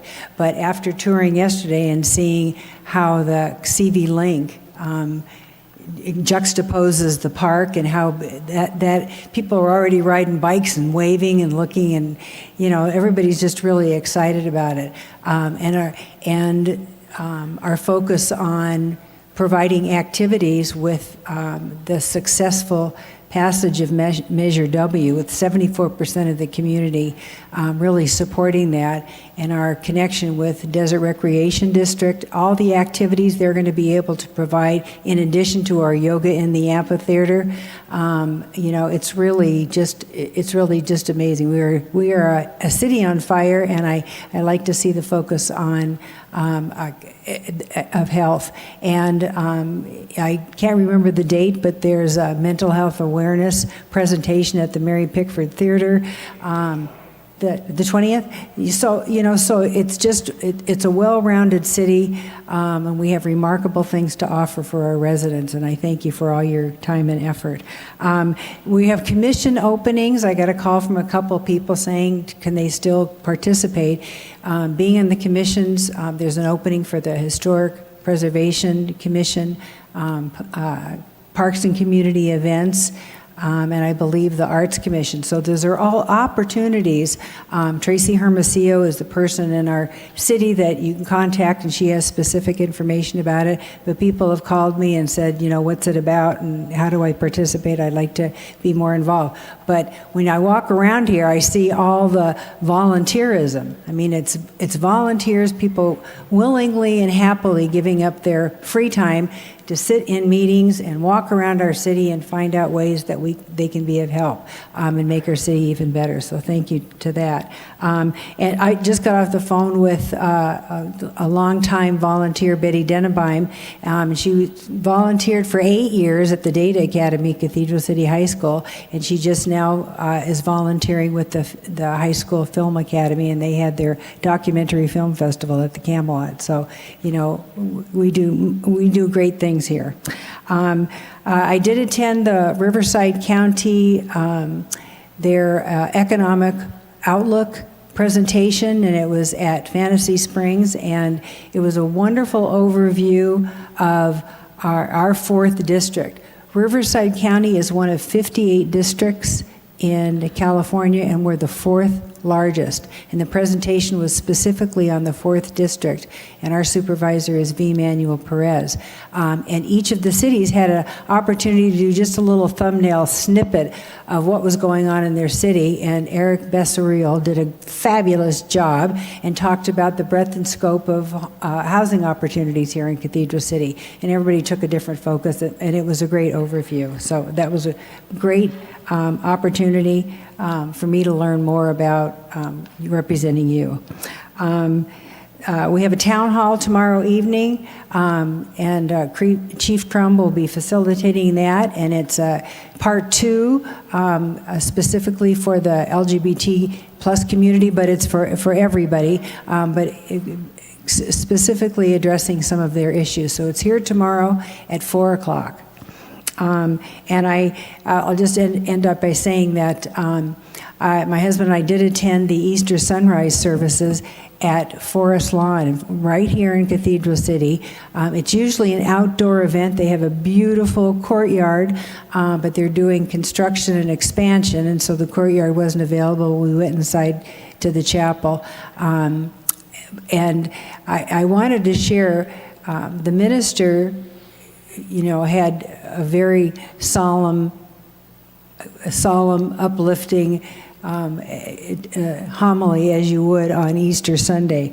But she started by, it was just adorable. She started by saying she was someplace and was looking at greeting cards.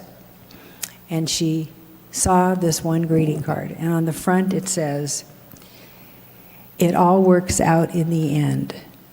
And then you open the card and it said, "If it's not worked out yet, it's not the end." So we all had a chuckle, and everybody got to take a sigh of relief because everybody's got a lot of stuff going on. So glad we're all here tonight. Thank you. Thank you so much. Thank you, Mayor. I'll be brief here. See, last week I attended the CVAG Homeless Committee meeting. Not much to report. There was just the Housing First program that they just gave us an update on.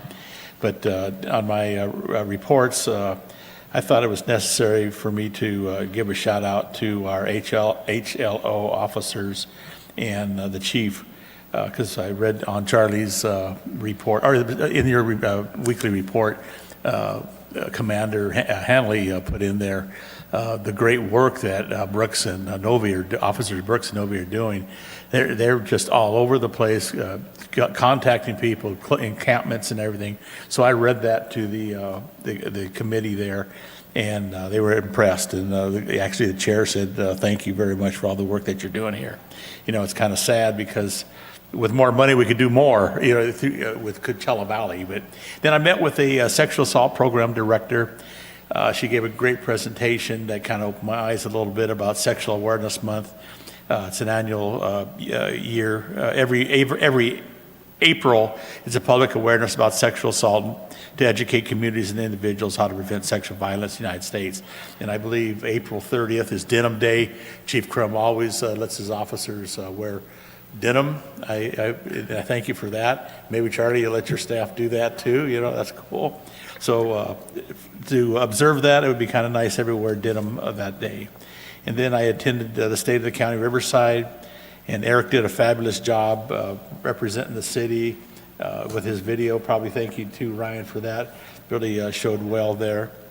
And I had a resident call me, and I was really glad that maybe the city can help, but he's out there in the Rio Vista area with all that blow sand coming in behind his his house. And so Luis is going out there to see what they can do to possibly stop that out there. It's a mess. I don't know if is that BLM land, or Charlie, do you know if that's Palm Springs or? It's just a wash, yeah, and all that blow sand's coming over the wall, so it's really kind of miserable. My heart went out to him, but Luis is going to go out there and see what he can do. And that's all I have, Madam Mayor. Thank you. Thank you so much. So 2 weeks ago, which was the 10th, Rita and I interviewed 2 candidates for what at the time was the one vacancy for the Historic Preservation Commission. Is there another one now that is opened? Okay, 2. So we chose one person, and he's going to be a goodie. I represented you on the Environment and Energy Commission. There was kind of a heated argument, something we should all think about. Is it better to get rid of your gas appliances and go electric, even though in our area we're having trouble finding electricity to go around for future builds? So which is it? You know, it's a two-headed ugly thing. I was honored this day to present the Cathedral City Senior Center a $1 million check at a fundraiser event, and due to that $1 million of generosity, 2 other people stepped up with $500,000 donations as a result. A real great amount for the Senior Center to work with. On the 12th, we attended a fundraiser sponsored by the REEF, which is the Richmond Emmert Education Fund, and it was labeled Holiday Chic, and it was a real blast. On the 14th, I met with Loving All Animals, a group I have a great deal of respect for, and I'm sure with additional meetings they can help me become a better chair of the Animal Campus. On the 15th, I took the day to prepare for a departing friend of mine, and I cooked all of her favorite food and made sure that some of it could travel with her back to Tennessee. On the 16th, we had another one of our informational budget meetings and met with a constituent who was interested in running for office one day. On the 17th, I was on Eisenhower campus all day. Boo, hiss, hiss. On the 18th, I participated in Leadership Coachella Valley with 2 other council members, Ted Wheel and Jen Harnick, and Ann Ambrose was there as well. I was out to lunch with one of our true supporters, Bob McKechnie. I also attended a meeting with a community member over coffee and also dropped off some items to the new Black Angel Martial Arts. I found them at a garage sale. I thought they'd love them. On Easter Sunday, several of us joined together at the Willows in Palm Desert for a wonderful buffet breakfast. On the 21st, and I love this, I participated in the Autism Certification of the Living Desert. They were proud to share that not only are all of our staff certified, but so is the city, and in fact, we had already hosted twice the Color the Spectrum Arts Festival in our amphitheater. They were really proud of us and our accomplishments of a city, and that always feels good, right? Feels like your dad said something nice about you. Yesterday, Bob and I were invited to an event at a private home by Craig Liebold. I'm going to come back to Ann again. Craig Liebold, one of our arts commissioners. It was a gathering of people who have their homes, either private or business, affiliated to serve all of our residents that need everything from a little bit of help while they age, all the way through complete care. I was amazed at how many wonderful and dedicated people were there, and I heard them over and over talking business and working to make things better for all patients. This was a social event. Also there were from Cathedral City, both Ann Ambrose, our assistant city manager, and Eric Bessaril, I said it just right, our economics development manager. Today, I represented our city at the Sunline Board of Directors, and lastly, one of our own students, Anthony Perez Mora, was the recipient of the Do the Right Thing Award, and sadly it happened as all of us were with you today. But I'm going to end it by saying, way to go, Anthony. Thank you very much. Okay. I get to turn the page. That's always a good one.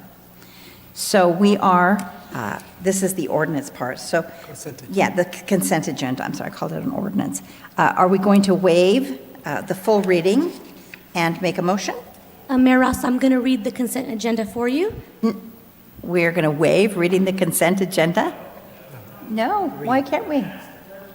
No. Oh, of course, that would be fine, but we could waive it. We could. It's not against the law. It's not against the law. We could waive it. Okay, so, item 4A is to waive full reading of ordinances on the agenda. Item 4B is the approval of the April 9th, 2025 study session and regular city council meeting minutes and the April 16th, 2025 special city council meeting minutes. Item 4C is the demand register for March 2025. Item 4D is to authorize the city manager to execute side letters with Cathedral City Fire Management Association and Cathedral City Professional Firefighters Association to update their respective memorandum of understanding. Item 4E is to accept the notice of completion for the Cove Crack Repair Project, CIP number C08675. Item 4F is to ratify the nomination of Patrick Evans by Mayor Nancy Ross to serve on the Historic Preservation Committee to fill an unexpired term continuing through June 30th, 2026. And that concludes the consent agenda. And Mayor Ross, we did receive a public comment for one of the items on the consent. So this item was received for the record, provided to the council, and made available for public inspection at the entrance. David Coslow requested that the minutes be pulled and minutes be corrected to include verbatim comments.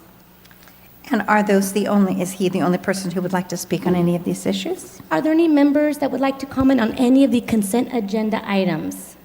And I see no others. Thank Mayor. you so much. Is there anybody from council who would like to make a comment? Move approval. Great. So, all in favor?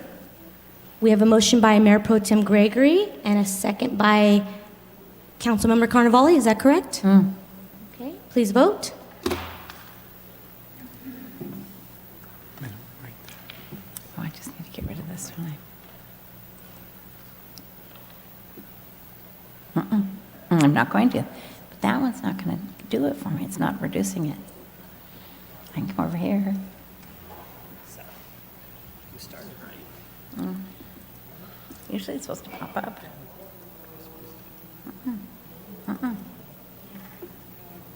Mayor Ross, would you like to verbalize your vote? Yes, of course. And I do vote aye.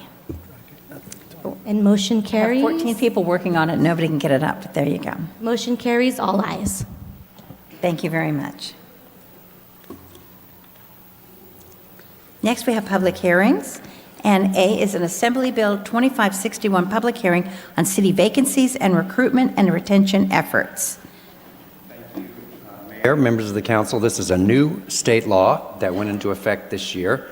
Fortunately, we don't meet the threshold where we have to do anything on this, but we are required to have the public hearing and present this information to you. And I'm happy to have before you, I think most of you know, Lydia Buelna from our Human Resources Department, who's going to present this item. Thank you, Charlie. And I want to start off by saying I wish mine was as exciting as Escaramuza, and it's not, but I'll try to be brief. So again, my name is Lydia, and I work for Human Resources, and I'm here to provide you a quick overview on this Assembly Bill, which went into effect in January.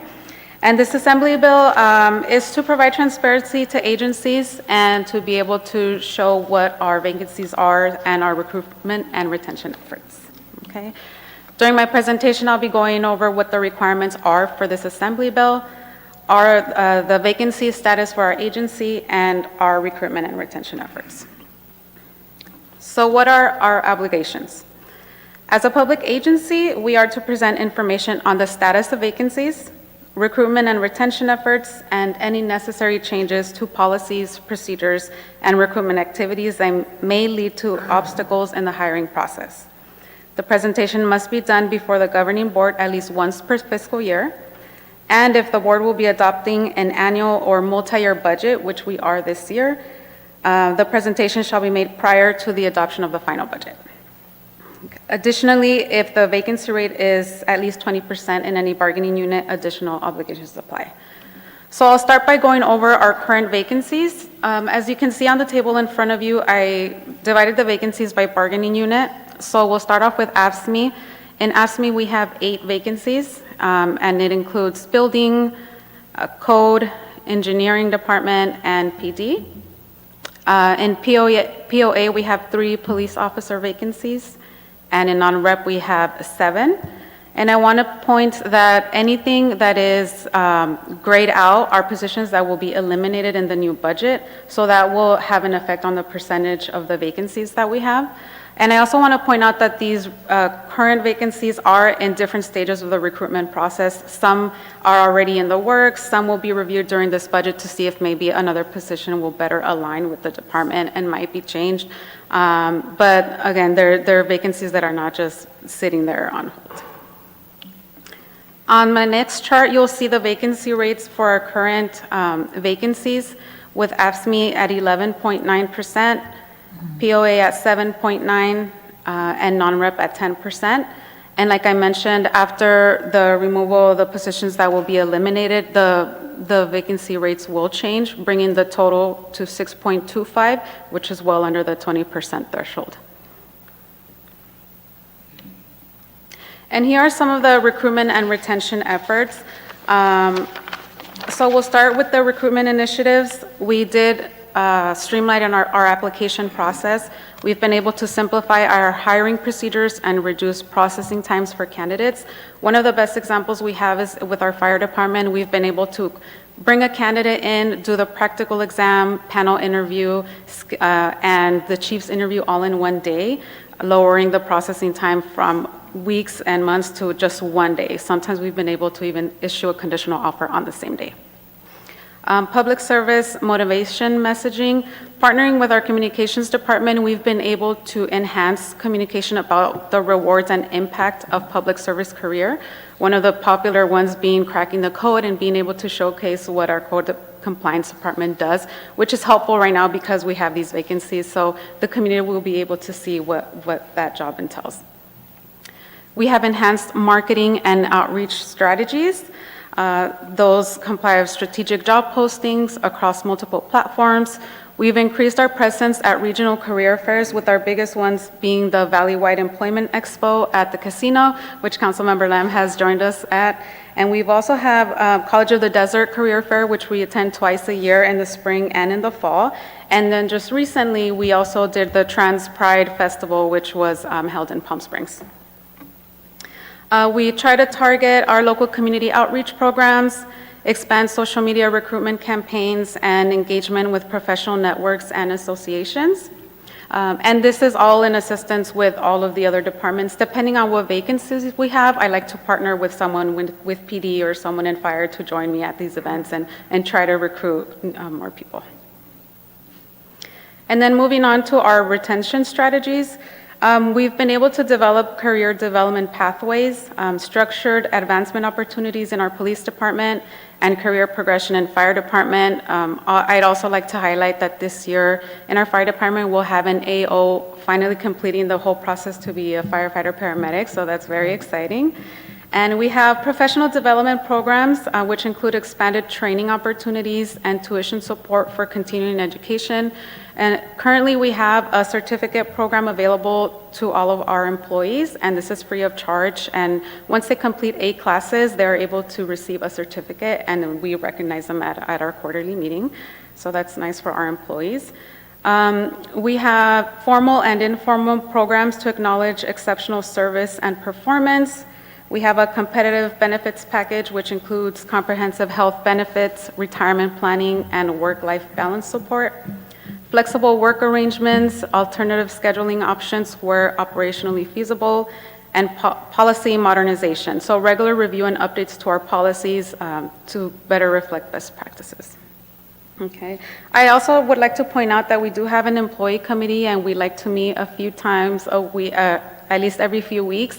And we just talk about the different options and the different ideas that our employees, have mentioned. That way we can better, help our employees and make Cathedral City a happier place to work. And then lastly, this bill also requires that we point out any changes to our policies or procedures as it relates to the hiring process.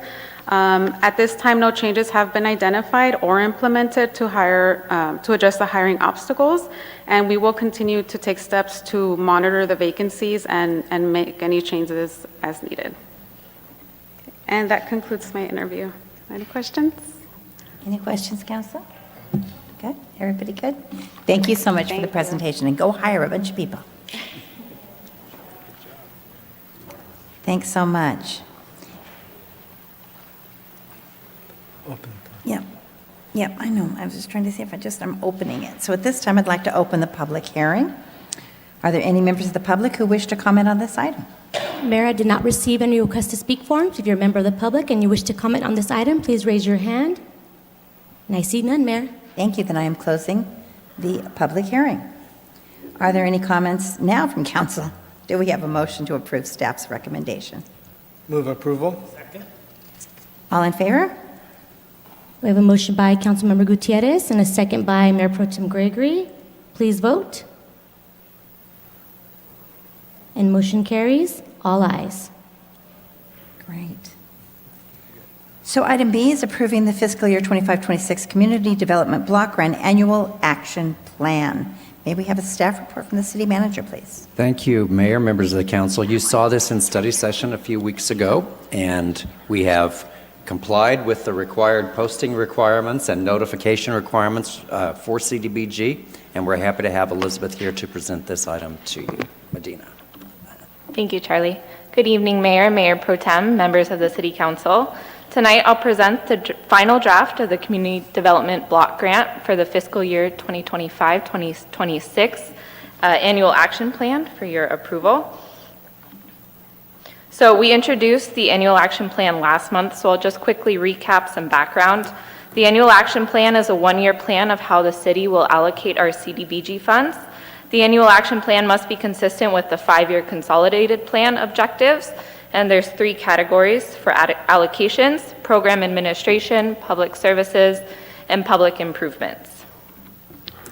So at this time, HUD has still not yet released Cathedral City's allocated funding, but we are anticipating similar numbers to last year's funding, around $530,000.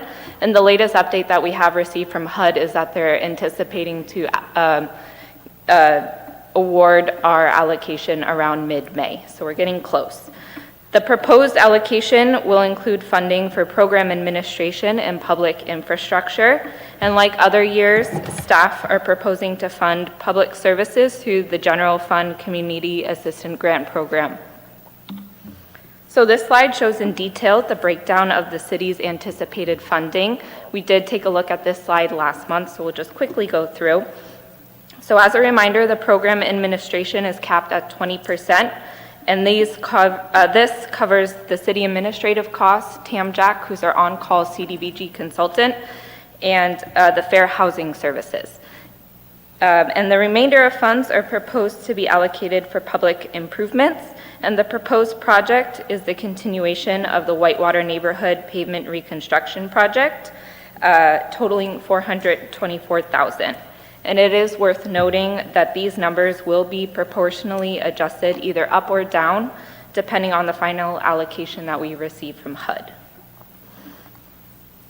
So staff is proposing to not allocate new funds towards the sidewalk repair assistance program due to remaining unused balance in this year's program.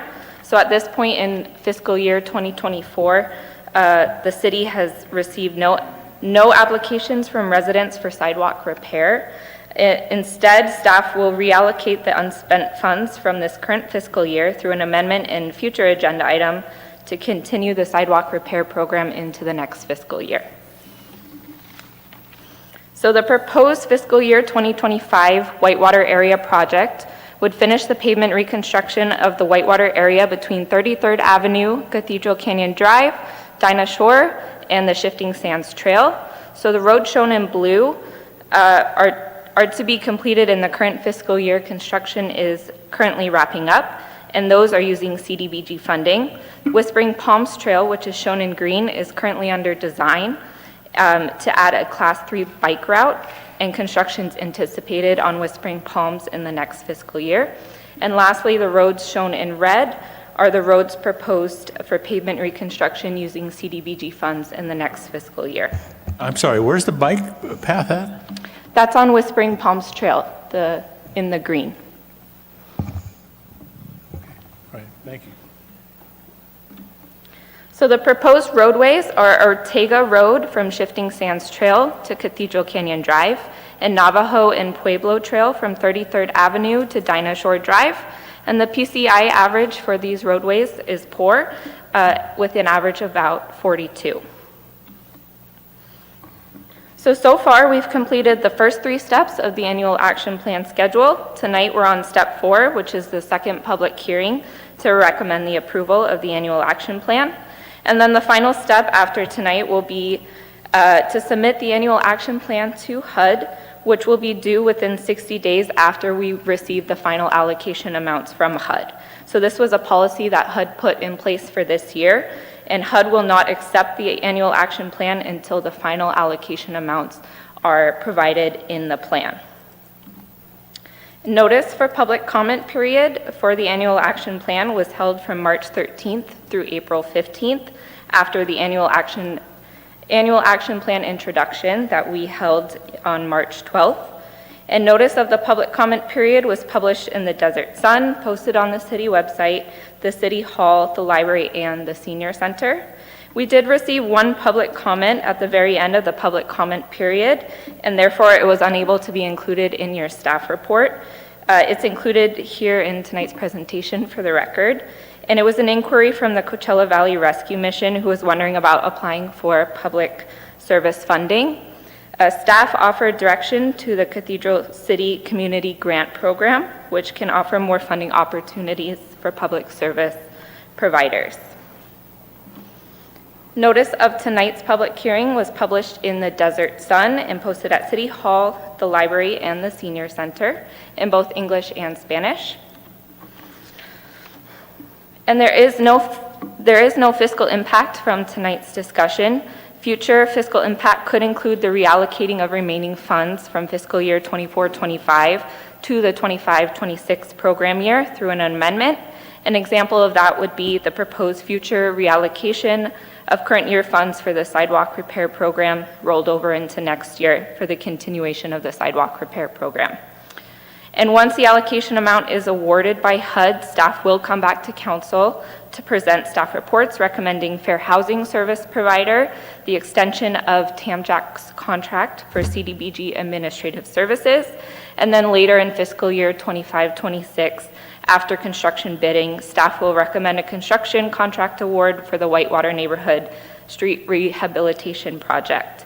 And in these three instances, that would result in a financial impact for fiscal year 25-26.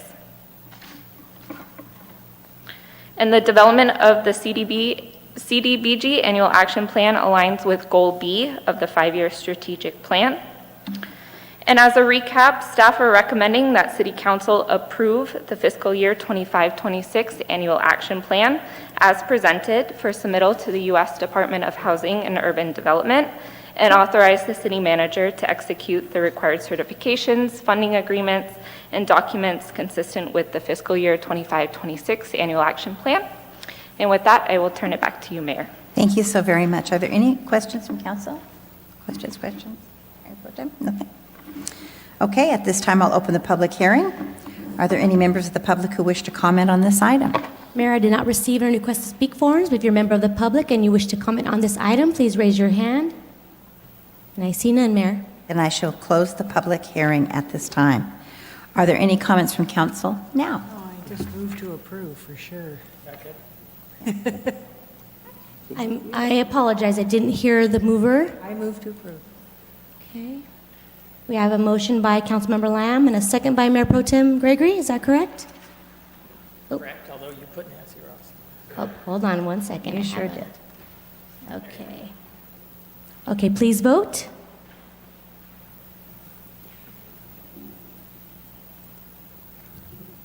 And motion carries, all ayes. Oh, apologize, it's not on the screen for you.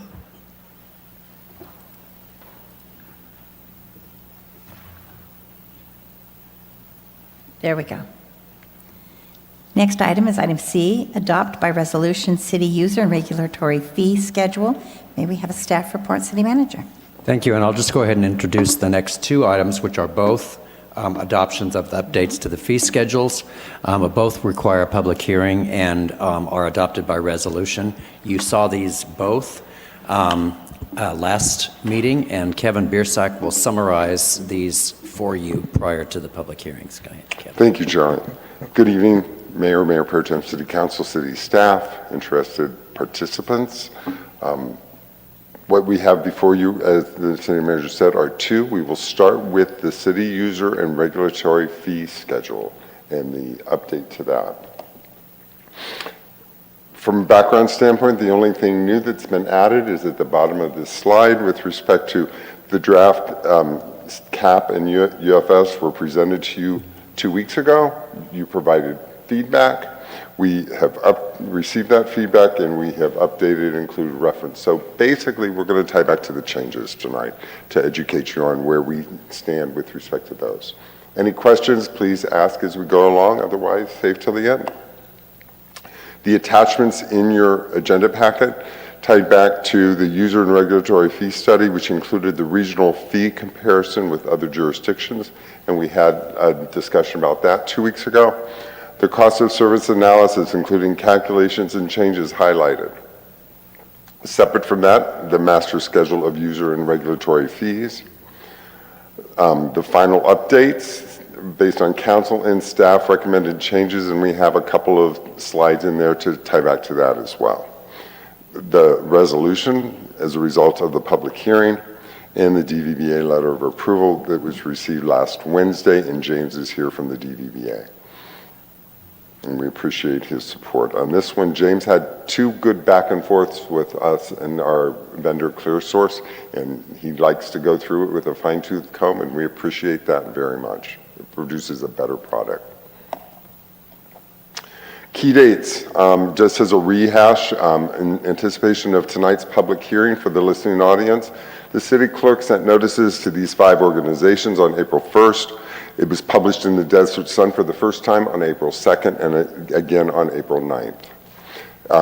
The meeting that was held 2 weeks ago, and then tonight the public hearing and hopefully the approval.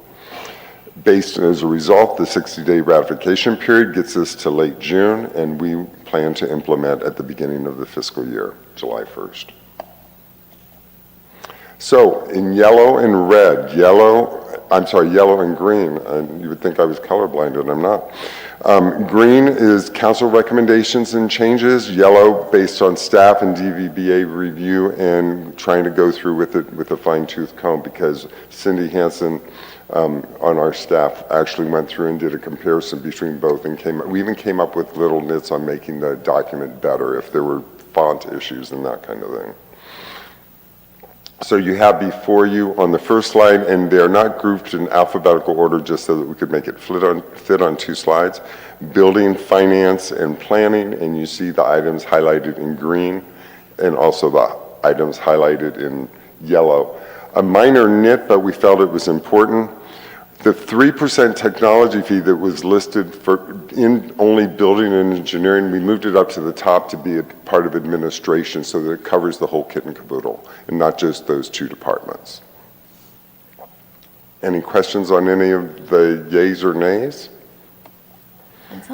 On the second slide, you see fire and police. One of the items here with respect to, we had a discussion, and we also have an ambulance fee slide coming up with respect to the night fee, and in the end, we have removed that night fee from our ambulance charges. The amount that we came up with, it wasn't worth it to retain it.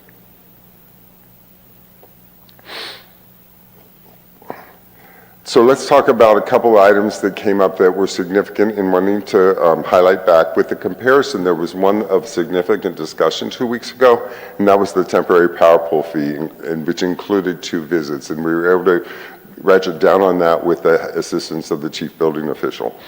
So in the end, what we did was, and this brings us back more in line from a standpoint, based on the 2 visits, that $358 that you saw 2 weeks ago comes in at $269 now. And then if a 3rd visit is required, because we already have this in the schedule for that inspection, if it does require the building folks to go back out a 3rd time, there will be a separate fee that will be assessed. The ambulance fee, the change here with respect to, you can see on the night fee, there is no longer, and we discussed that a couple slides before. The local jurisdiction building fee with respect to, this was a question I believe Councilmember Lamb you asked, and the chief building official provided some feedback. He actually went back and did research. It was a homework assignment, which was a good one to tie back to and be able to present back to you where we stack up. That if you look at a standard 2,000 square foot new single family home and where we would rate, and you can see that at the 25K, almost 26K. The fiscal impact, this has not changed, as we discussed 2 weeks ago. The impact to the city's general fund based on the same type of development activity we anticipate would be about $200,000 on the new fiscal year on a go-forward basis. And with respect to the ambulance fee update, we anticipate in the first year of the biennial budget, we've estimated $300,000. Of noteworthy, based on Life in the Universe with additional impacts, we actually have the second year coming in at $400,000 in year 2 of the budget. And that has been through coordination with the fire department and the fire chief. Our strategic plan goal, B and C. The recommendation tonight is to conduct a public hearing and adopt by resolution an update to the city's master schedule and user and regulatory fees. Any questions before the public hearing? Thank you. So at this time, I'll open a public hearing. Are there any members of the public who wish to comment on this item? We do have a request. Mr. James Brownyard. Good evening, Madam Mayor, members of the City Council. I can't say enough about working with the city this year. It's been a pleasure. Worked well with Mr. Biersack as far as getting any of our concerns, which related to a couple emails, but we were able to rectify some issues, but they were really not relevant to the end program, but it was something to make it a better program and a better document. And we know Terry personally, and we like his work, and hope you guys keep using him and not going to some other competition, because this was an easy process because we got results quickly. And if you have any questions for me, I'm here, but really you have the letter of our letter of support from last week, and we appreciate being able to work with this city of Cathedral City. I just have a comment. Yes, sir. Make sure you get some great prices for the next upcoming golf tournament. Okay, so what?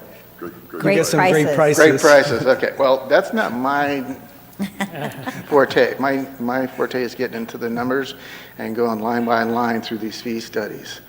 Therefore, that's why I'm usually pretty quiet. I don't have much to say. Thank you. I think we just want to make sure we thank the Desert Valleys Business Association for your efforts and for supporting our efforts to try to make sure that we collect reasonable fees so that we can afford to put out the great professional staff that we have. Yeah, without your service, we can't provide a service either. And we spend- want that quality of life for our customers.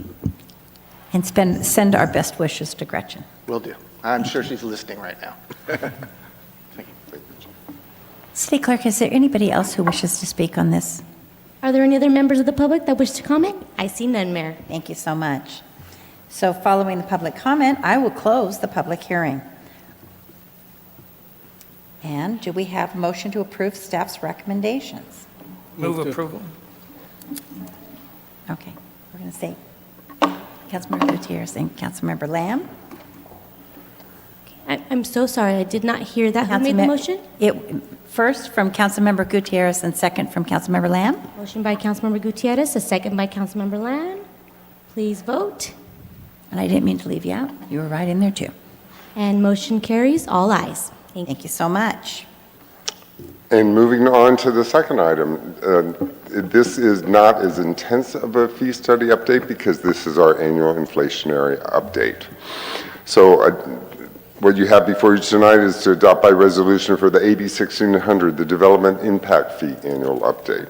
Once again, please ask any questions as we go along or save until the end. Background for the listening audience, not necessarily for y'all because you know this by heart. You've seen this before. What DIFs are, they're one-time fees for backbone infrastructure, prohibited from using DIFs to fund ongoing operations. James does a good job to make sure that we don't do repairs with DIF monies. He reminds us of that.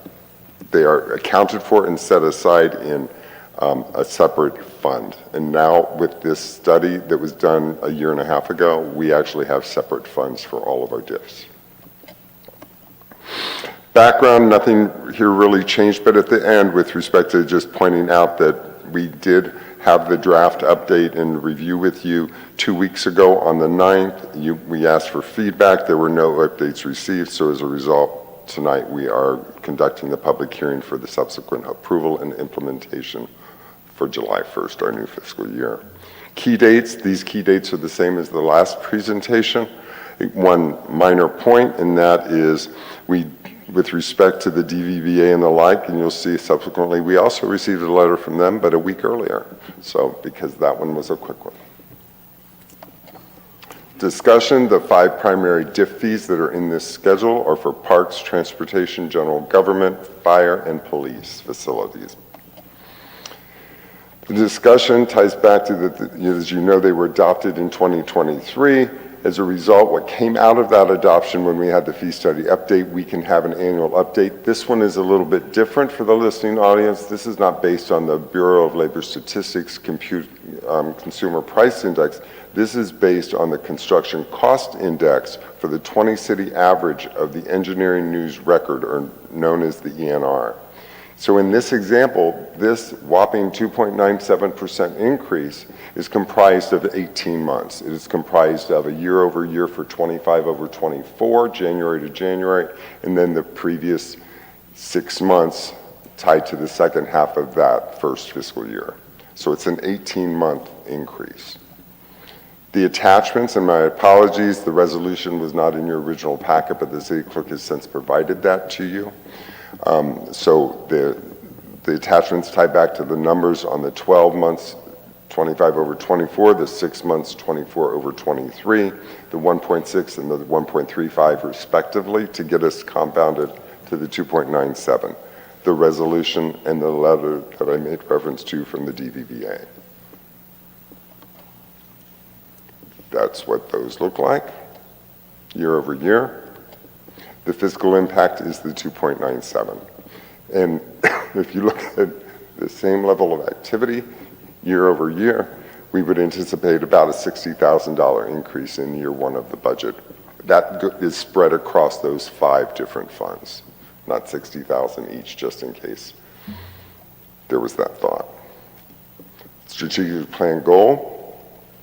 The recommendation is to conduct a public hearing and adopt by resolution an authorized inflationary adjustment to the city's AB 1600 DIFs. Any questions?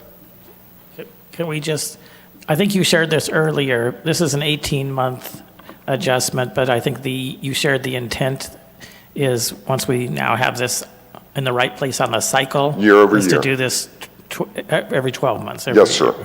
Yes, sir. This was just to get us aligned with the fiscal year. It's a catch-up. Yes, ma'am. Thank you. Are there any questions from A council? tiny catch-up. Just a baby one. Any questions, any comments? At this time, I will then open the hearing. Are there any members of the public who wish to comment on this item? Yes, James Brownyard? You look so familiar. I feel like I've been here somewhere sometime. Madam Mayor, members of the council, I don't have anything to add from the previous statements, but it's been a pleasure. Thank you. Keep it up. We won't have any shocks in the future, hopefully, but appreciate it. Thank you so much. Are there any other members of the public that wish to comment? And I see none, Mayor. Thank you. At this time, I will close the public hearing. Are there any comments from council? Do we have a motion to approve staff's recommendation? Move approval. Thank you. Second? Thank you. We have a motion by Mayor Pro Tem Gregory and a second by Councilmember Lamb. Please vote. And motion carries. All ayes. Thank you so much. Next, we have a legislative action to award contracts to SoundSkills, Hawker Production, and Montage Agency to produce the Taste of Jalisco Festival, the State of the City, and the Cathedral City LGBT+ Days. And that was a great introduction, Mayor, so here's Ryan Hunt to go over it. Thank you so much. Thank you, City Manager. Thank you, Mayor Pro Tem, City Council. Happy to be with you. An exciting time. It's been actually quite a few years since we've gone out to bid for our kind of 4 or 5 signature events, and I think we're really happy with the proposals we received and to be able to build on the foundation while also making enhancements for the future that our residents and visitors can look forward to. So, strategic plan goals. You've heard this one from me a lot. Goal F3, which is to promote additional community events and celebrations, maintain high-quality signature events, and enhance community engagement and tourism. So quickly, the event overviews. I think you're pretty well aware of these, but just for transparency, State of the City, which is an annual presentation of city accomplishments, projects, and what lies ahead. We'll be doing that on May 13th, as Mayor Pro Tem Gregory teased with Mayor Ross for her State of the City.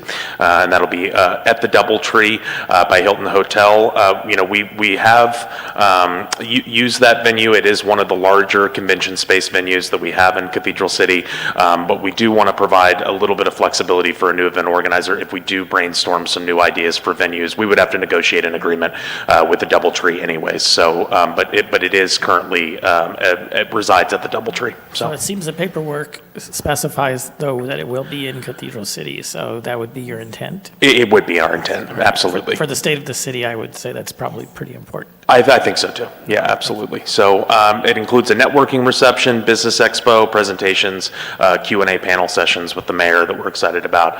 And so for 2026 and 2027, we will get into kind of the scores and how it all shook out. But just to kind of go over what State of the City looks like, Taste of Jalisco obviously celebrates our sister city relationship with Tequila Jalisco, Mexico. Features Mexican food, tequila tastings, live entertainment, and vendor marketplace. And that is a 3-day event in downtown Cathedral City. Certainly brings in a lot of foot traffic for our small businesses as well. And then Cathedral City LGBT Plus Days, which will be March 26 and March of 2027. We've been using that kind of first, second weekend period. I think May 6th to the 8th would be the next cycle. The annual Pride celebration celebrating our LGBTQ plus community and our diversity and inclusion. Features the popular Sunday bed races and parade, which we kind of, I think, amplified and added some components to that this year, talking to the upcoming potential event organizers. They're excited to build on what we think was a successful year while also kind of doing some new things as well. So excited about that. And this is a 3-day event held throughout the downtown Arts and Entertainment District as well. So the RFP process, the RFP was issued on January 17th with a question deadline January 28th. Answers were posted to a few questions that were solicited, and that was February 4th, and then the proposal deadline was February 21st. The evaluation criteria, very similar to what I presented to you last meeting for the Balloon Festival, similar criteria. You know, what is your past production experience? How much experience do you have working with local government and agencies to provide proper paperwork and approval? What is the size and scope of the event experience that you have? What experience do you have in the marketing areas as well, which is really important. So I think we're excited about the evaluation that was done by our panel, led by me. Chris Parman was also on that panel, events consultant and our 2025 LGBT Plus Days event producer. Adam Chastain, events and recreation coordinator on my team. Richard Vogt, he's a senior analyst from our finance department. He works very closely with us on the contract process and making sure we have kind of all of our T's and crossed and I's dotted. And Antonio Beishu, who's the vice chair of the Parks and Community Events Commission. So that was the evaluation panel for these 3 events. We received proposals from Montage Agency, which submitted a proposal for LGBT Plus Days only. Hawker Productions, DeHart Group, and Sound Skills Inc. Submitted for all 3 events. So the scoring results, State of the City, Hawker Productions, who you heard from earlier, Jeff Hawker. He had a prior obligation, as did Montage Agency today in Northern California, out of town.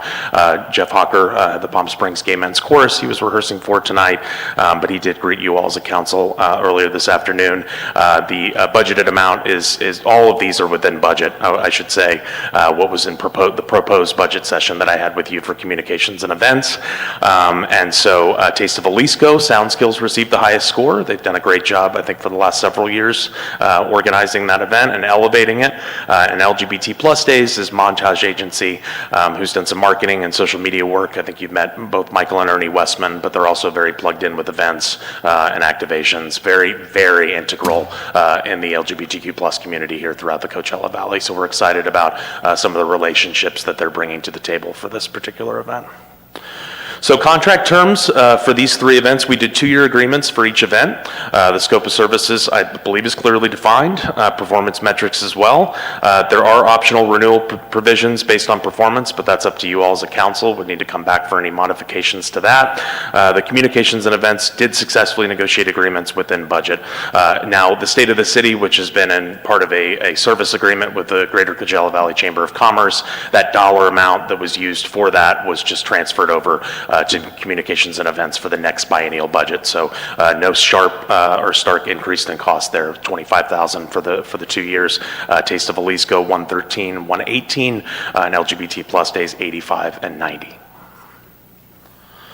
So our recommendation is to award contracts to the following vendors and authorize the city manager to execute all necessary documents, and that would be Hawker Productions for State of the City for May 2026 and 27, Sound Skills for Taste of Jalisco for February 26 and 27, Montage Agency for Cathedral City LGBT Plus Days for March 26 and 2027.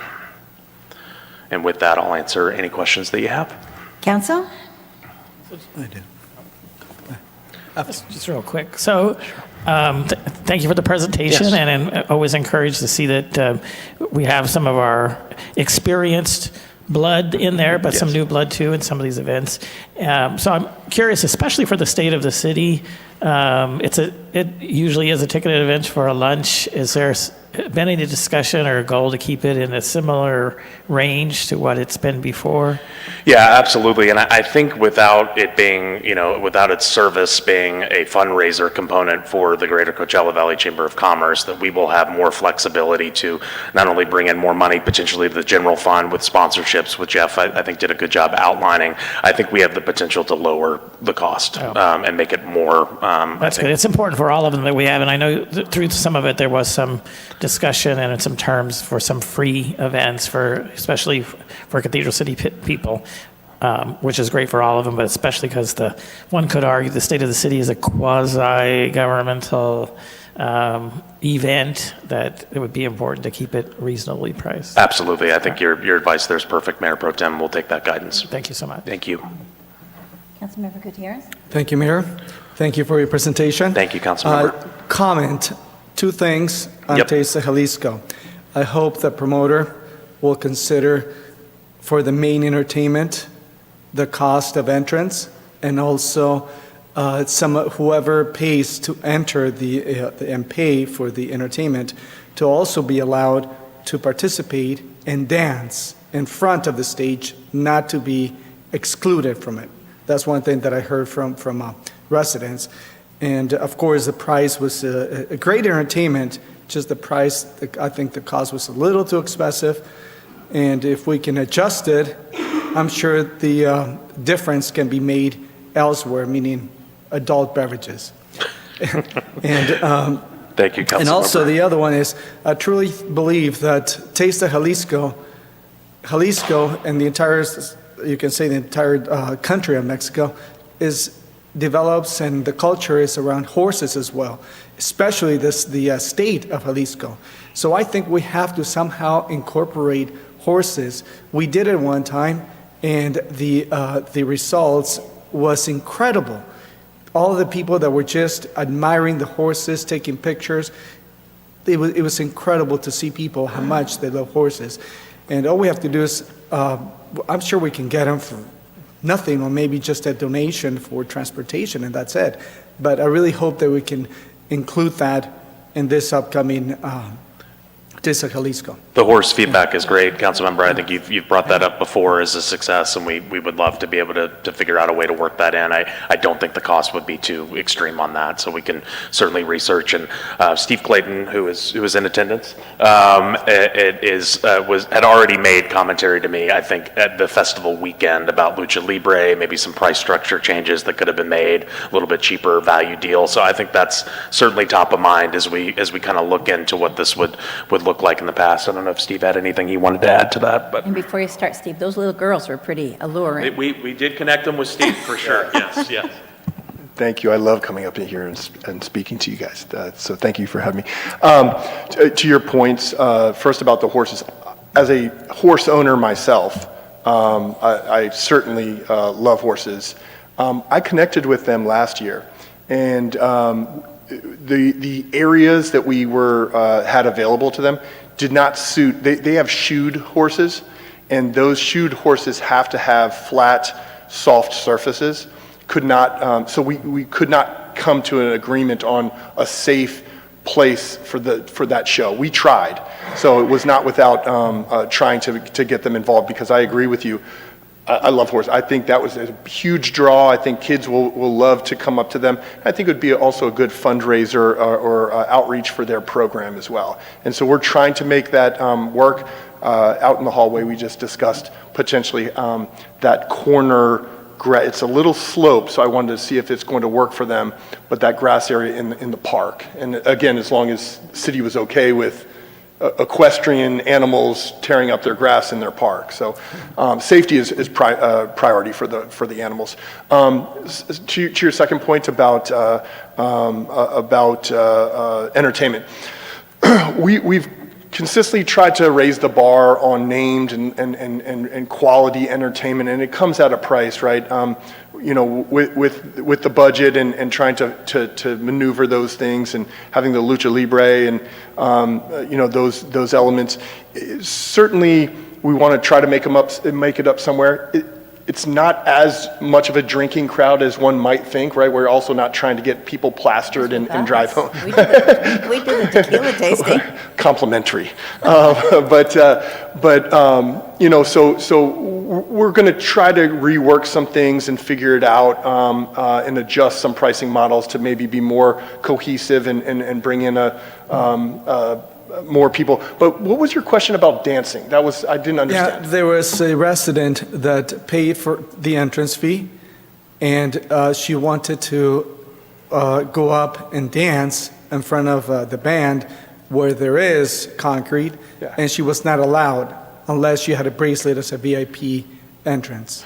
So residents were in free, so maybe she just got in free. She could have upgraded. No, she paid $75 or $90. Residents, then maybe she didn't redeem her free complimentary entrance. As a resident, they had free entry.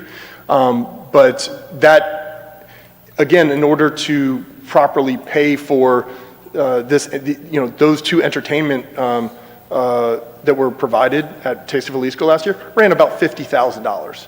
Out of the $100,000 budget, right? So in order to try to recoup some of that, we had to have different levels of ticketing, and so the closer proximity was a higher price point for that. So that's all. Yeah, we're just being allowed to dance, because the music, the entertainment, there was absolutely no doubt that was top-notch entertainment. Yeah. No. Banda Maguey and Lucha Libre Wrestling. Oh. But what I was saying, sir, is that that area was a higher price ticket point, and that's all I was saying. So she could have, she just didn't want to pay for the difference in ticket, I guess. All right. So thank you. Yes, sir. Got one question. Yes, of course. The only question, you do a fantastic job every year. Where do you find it's best for entry? Because I think that's been the hardest question I have to answer. Where do I come in? How do I get in? People like to park by the casino, come in that way. Then, of course, the ideal is by the parking spot, because you park and walk right on in. So what's your thoughts this year on entry? It's a great point. I mean, we've, again, played with different scenarios with Ryan and Chris Parman. And at one point, One point, we thought about creating a walkway from in front of Mary Pickford so that there was one centralized point of entry, which would have been the parking garage. So if you came from Agua or Mary Pickford, you'd walk behind the fence line, which would be almost butted up to the City Hall steps, and circumvent to go into the parking garage to enter, to centralize one sort of location. We've struggled with that for 2 years, and it, you know, it's not without cost. I mean, it costs us extra security and staff to man 2 different entry points and things like that. So I don't know that there's a perfect answer to that. You know, it's a difficult, challenging. I'm sure it'll be fine. We'll figure it out. Thank you so much. Thank you both so very much. Any other questions? No, no, I don't think we have it. Do we have any further questions? Okay. Does anybody? So we are wondering if any of the members of the public would like to comment on this item. Mayor, I did receive one comment for the record. It was provided to the council and made available for public inspection at the entrance. David Kozlow expressed his opposition to this item. Are there any members of the public that wish to comment? And I see no others. Thank you so very much. So following public comment, we'll come back one more time to council. Anything? And if not, do we have a motion to approve staff's recommendation? I'll make the motion to approve. Second? Okay, we have a motion by Councilmember Carnavale and a second by Mayor Pro Tem Gregory. Please vote.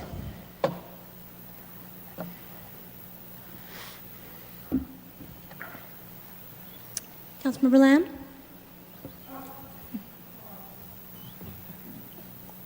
And motion carries. All ayes. Thank you very much. So item B is approval of contract for the annual Hot Air Balloon Festival. And you had a preliminary discussion on this one last week, so we have incorporated the suggestions and comments made last week and worked out an agreement, which I think meets the objectives of the City Council. So Ryan, go ahead on this one. Thank you, City Manager, Mayor Pro Tem, City Council. Good to be with you again for the Cathedral City International Hot Air Balloon Festival contract approval. I do appreciate all of the feedback and comments that we received last meeting. I think it certainly helped inform negotiations and being able to make sure we balance things budget-wise and be able to be fiscally responsible while also kind of maintaining the integrity and growth of the festival. So I appreciate that feedback as we move forward. Strategic plan goals, I think you're well aware, F3 again, to promote additional community events and celebrations.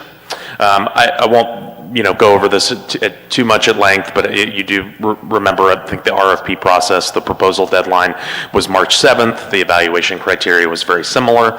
I will just quickly go over the evaluation panel to really give them kudos. I mean, both processes, I really want to thank the evaluators. I mean, this was hours of commitment and time to be able to really go over everything. I think we've heard fine-tooth comb mentioned by Kevin Biersack. Certainly it's nice when we have a level of expertise to go through everything. So led by me, Chris Parman, Adam Chastain, Colleen Pace, the city manager really tasked me to bring Visit Greater Palm Springs involved as part of this process, and I think it was a good suggestion.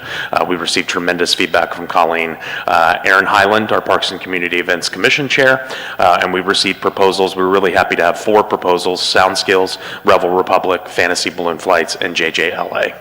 The evaluation results, the scoring summary, Sound Skills came out on top with a 92.2 score. You've seen the strengths. I went over those, what I thought were the strengths. The panel thought, rather, of the proposals that we received from Sound Skills.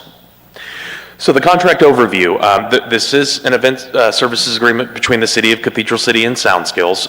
Being a behemoth that is the Balloon Festival, our biggest signature event, we did want to do a 3-year commitment instead of 2 years for this one. I think to be able to kind of not only build the momentum, but to have the staying power to kind of continue to enhance the event. So I think that'll be a really good thing for Sound Skills and for the city. 3-day weekend format, Friday through Sunday, minimum of 6 hours of activities per day. I think I mentioned at the last meeting, we have not had that upheld by our previous organizers, so that's something that I'm certainly excited from a Friday and Sunday component to be able to have a 3-day festival, which I think is important. And the city maintains rights to the event name and associated intellectual property. So the proposed increase from 145,000, which was proposed to you all during the budget session that we had with the city manager's office, communications and events being a part of that, 5% annual increases, which is typical. That is our normal kind of increase for subsequent years. So 175, 183, 750, 192, 937. Based on thorough negotiation, comprehensive research into projected costs, which we certainly did do, especially after we received feedback from you as a council.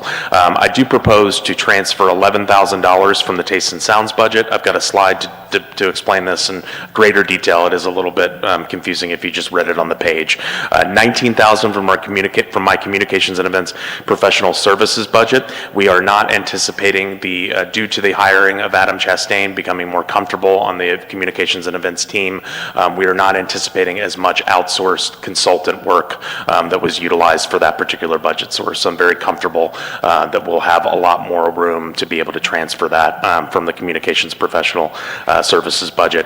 And then the same would be proposed for the 2026 event. I kept it within the parameters of the biennial budget.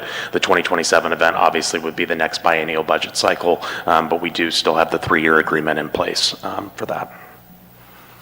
So really excited. So, I think we really have wanted to make this a week-long celebration for a long period of time and kind of do more leading up to the festival. We had the Dream Boats booked as part of the Tuesday Taste and Sounds leading up to the Balloon Festival.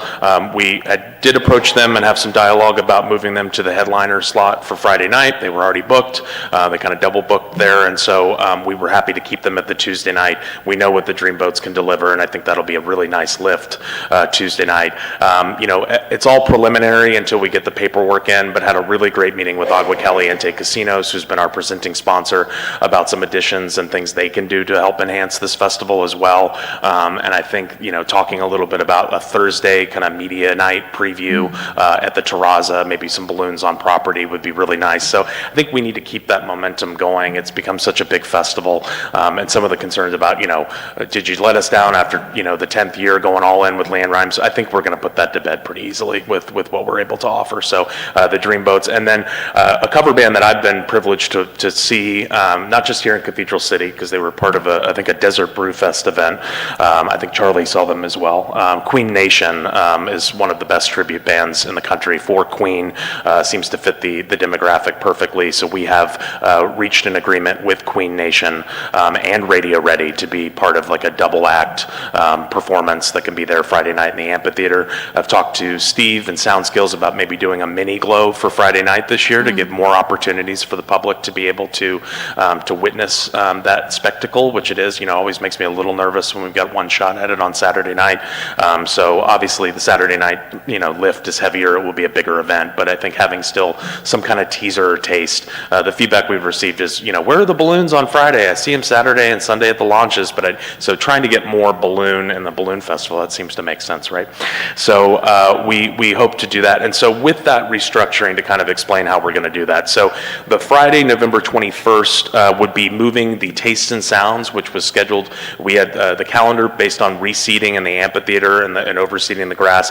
We had a 4-week window from November 4th to the 25th. Well, the 25th is 2 days before Thanksgiving. And so I think maximizing that date, getting more out of it by moving that to November 21st is really a Taste and Sounds presents at the Balloon Festival. But I think the branding that we would love to do throughout the month of November would be Balloon Festival related in some sense. The city handling Friday entertainment will allow Sound Skills to focus on other festival areas and the balloons and everything. I can tell you in the research and the conversations that we've had, it's hard to book fully fledged entertainment in a schedule without a contract in place, but I do not anticipate us having any issues finding balloons. I can assure you that our previous organizer does not have the market cornered on balloons or their operations. So we'll certainly be able to make sure that we have a full presence of balloons here in downtown Cathedral City. So the integrated November programming, November 4th, DJ Aaron, who unfortunately due to some travel issues was not able to make it to our LGBT plus days. So that is a prepaid event for DJ Aaron. That would be a Palm Springs Pride themed lead up event. So branding that, and I think we would love to, I know Ron DeHart is the head of Palm Springs Pride. We would love to make it an official sponsored lead up event of Palm Springs Pride so we can get a little bit of more bandwidth of their resources from a marketing standpoint as well.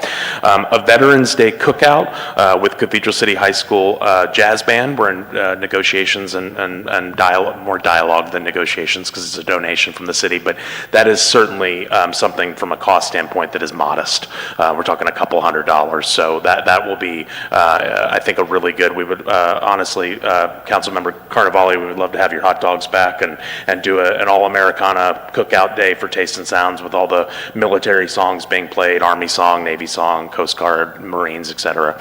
And then the Dreamboats, as I mentioned, would just keep their slot that was already booked for November 18th. So I think we've tried to make it cost effective, and I think by doing this, we've amplified Taste and Sounds, not just the Balloon Festival. So the responsibilities of Sound Skills would be to produce, organize, manage, and run the full festival, provide a minimum of 20 hot air balloons for each 3-day festival, which is in the contract, to develop detailed schedule of all activities, submit site plan and event layout 60 days prior to the event, coordinate with the city's communications and events manager. Some of these responsibilities may feel pretty basic, but they are a prerequisite that I will not take for granted moving forward. It would be nice to have that with Sound Skills. Weekly status updates and prompt responses to information requests, again, and flexibility to focus investment in key areas with city handling Friday night entertainment. And I think another area of concern in previous years is that we haven't really had what I would consider an event production staffing that comes with this particular event, like we have for Taste of Jalisco and some of the others. When you see, if you ever, peek out the window, I've been to the city manager's office just watching them before setting up that carnival. I mean, Sound Skills has, 10 to 15 employees on site at all times. They're mined for security and keeping residents safe has been top of mind. I was really impressed with the collaboration they had with Chief Prum and our police team with being able to make sure that we did make enhancements and reacted to some of what's been out there nationally related to some of these incidents for Taste of Jalisco this past year. So I think a lot of areas that I think we can enhance the overall experience that may be little things on paper, but I think will have a big impact in fruition when you're actually interacting with the event. So the recommendation is to approve a 3-year contract agreement with Sound Skills as the selected vendor for the 25 through 2027 Cathedral City International Hot Air Balloon Festival. As you know, Steve is here, but if you have any questions and discussion, I'm happy to take on that. Questions? Councilmember Carnevale. Thank you. I think we touched on this last time we met about the new balloon contractor. And you're guaranteeing 20 balloons for each day of the festival. What happens if it doesn't provide, if it doesn't show up? I'm not concerned about that, to be honest, Councilmember, because the relationships and what we're hoping to be able to come to fruition with this contract agreement of approval, there's plenty of balloons that are excited to be a part of our event for years to come. So I don't anticipate we're going to If I remember right, she was popular in Temecula or something. Yeah, she ran the Temecula Balloon and Wine Festival for 17 years. Yeah, I thought we were going to get some kind of report about her anyway.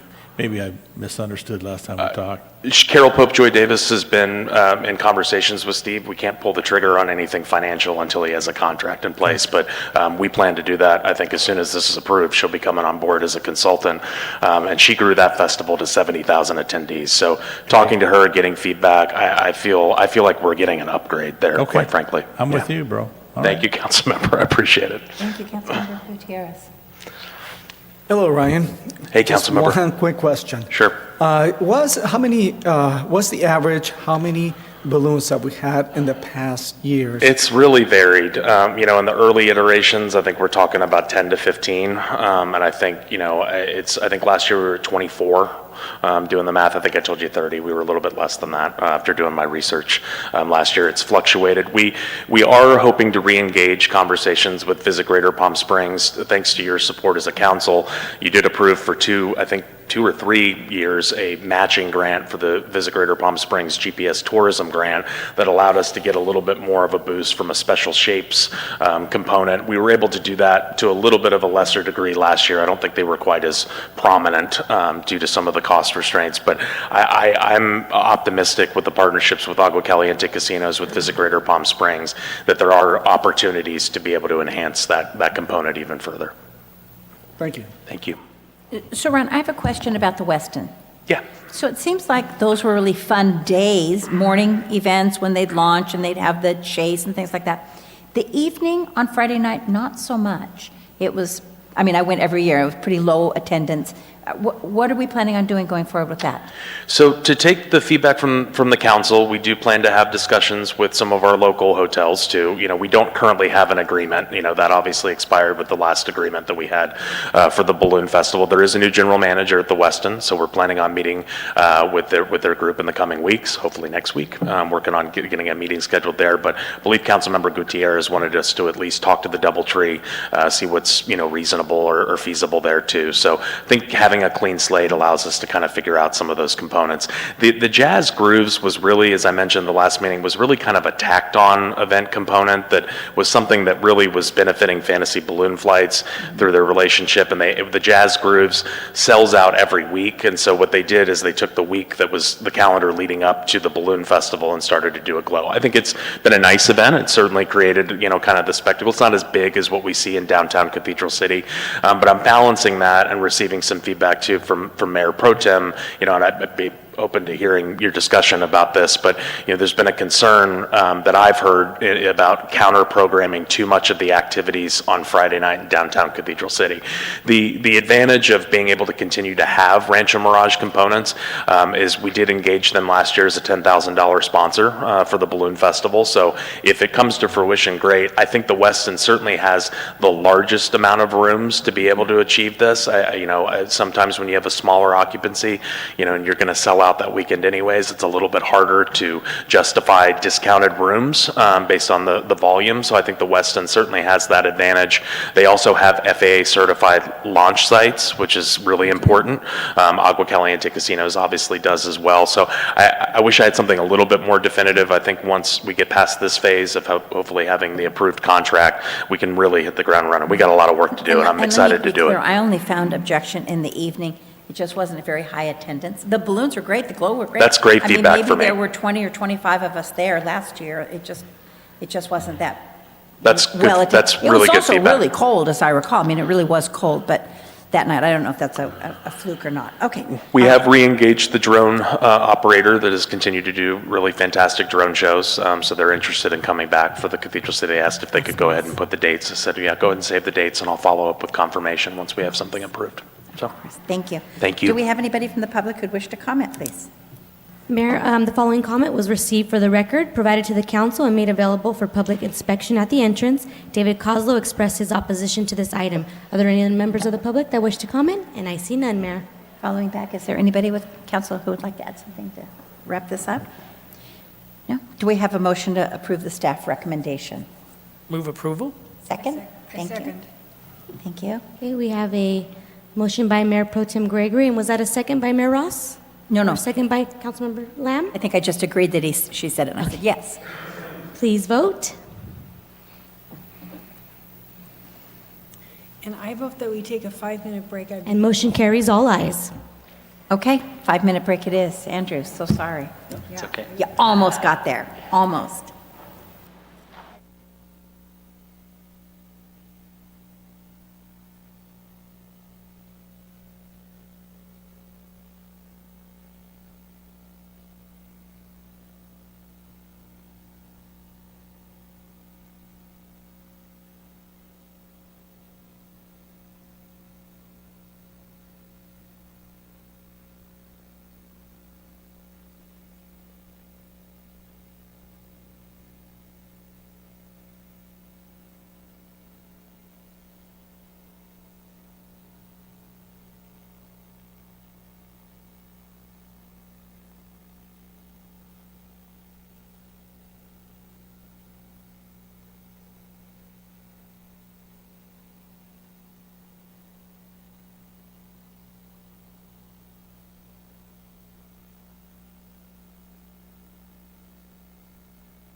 And our next item is letter C, the contract award for HSIP Cycle 9A traffic signal improvements at 12 intersections project, CO 8752. And hello, Andrew, how are you? Presentation by Andrew Lee. Thank you. This is a grant-funded project that we've been working on for a long time, and I'm happy that we're to the contract award stage, and Andrew Lee's going to present this item. Andrew? Thank you, City Manager. Introduction. Good evening, Honorable Mayor, Mayor Pro Tem, City Council members. Tonight, I'll be presenting the recommendation to award a construction contract for the ASIP Cycle 9A traffic signal improvements at 12 intersections project. So to start off, you can see on this slide the 12 intersections that will be included in this project. And now going over the background, in December of 2018, the city was awarded just over $1.3 million for traffic signal improvements at 10 intersections.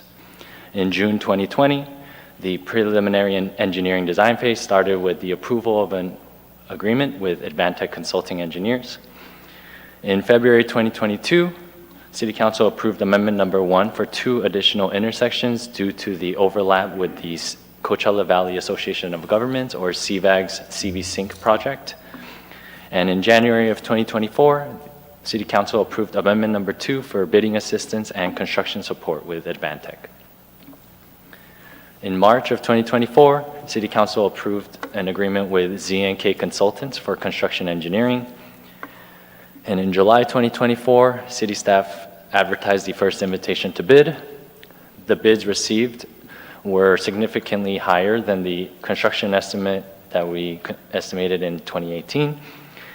City staff worked with the California Department of Transportation, or Caltrans, to process a scope and cost change request. Caltrans also advised city staff to reject all the bids received. So in October 2024, the bids were rejected. In January 2025, there was a second invitation to bid.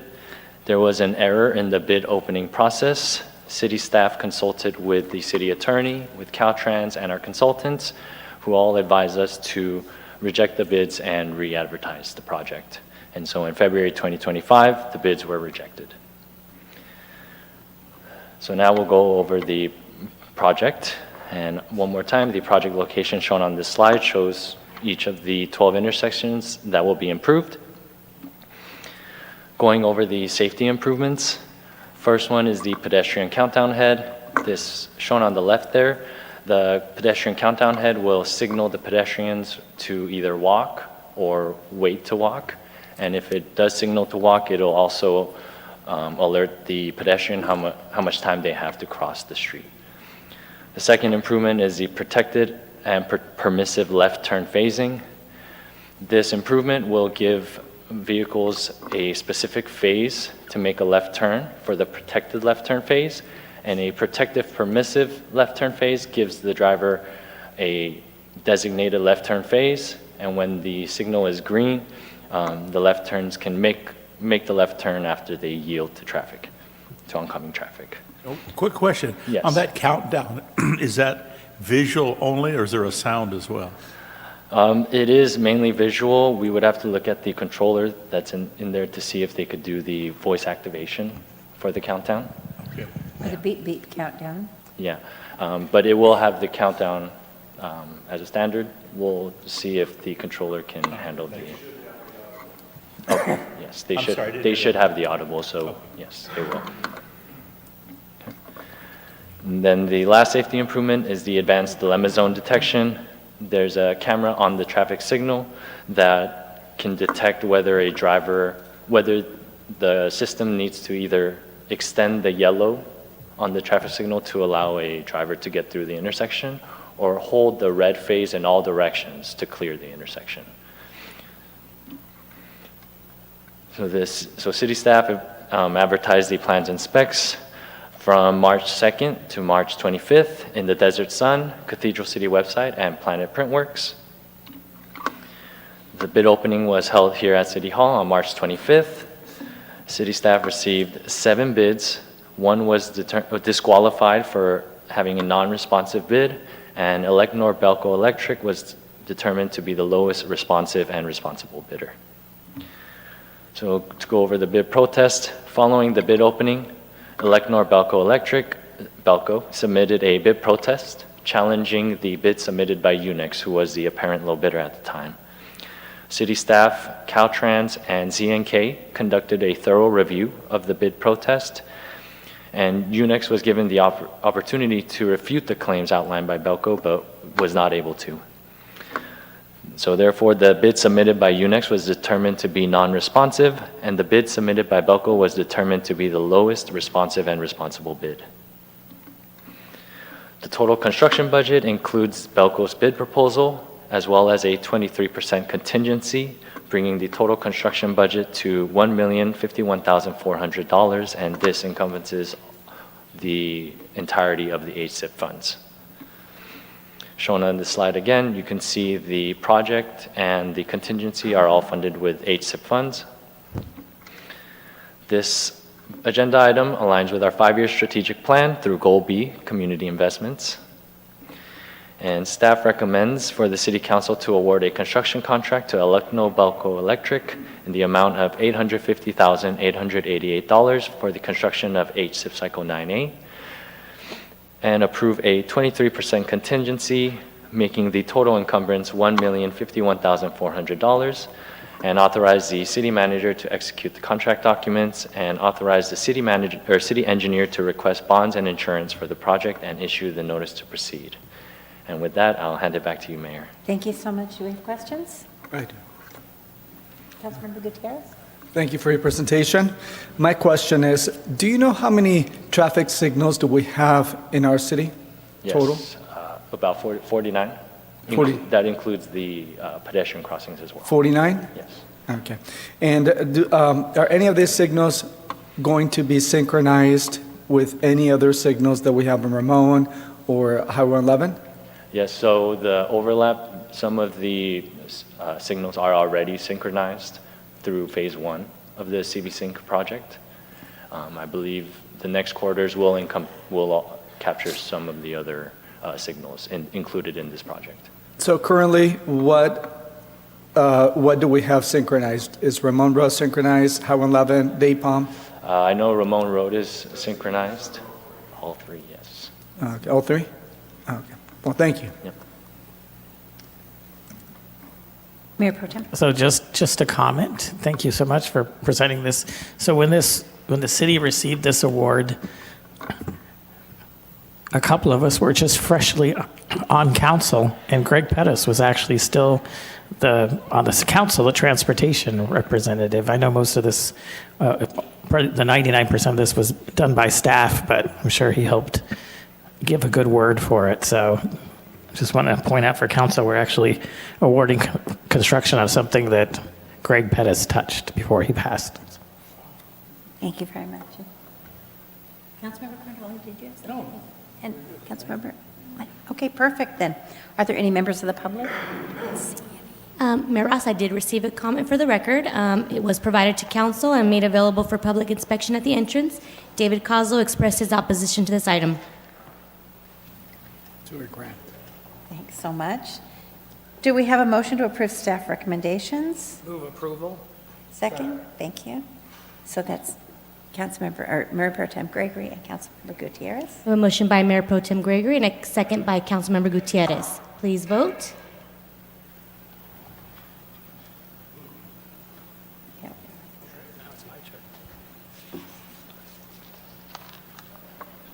Mayor Pro Tem, do you see the option?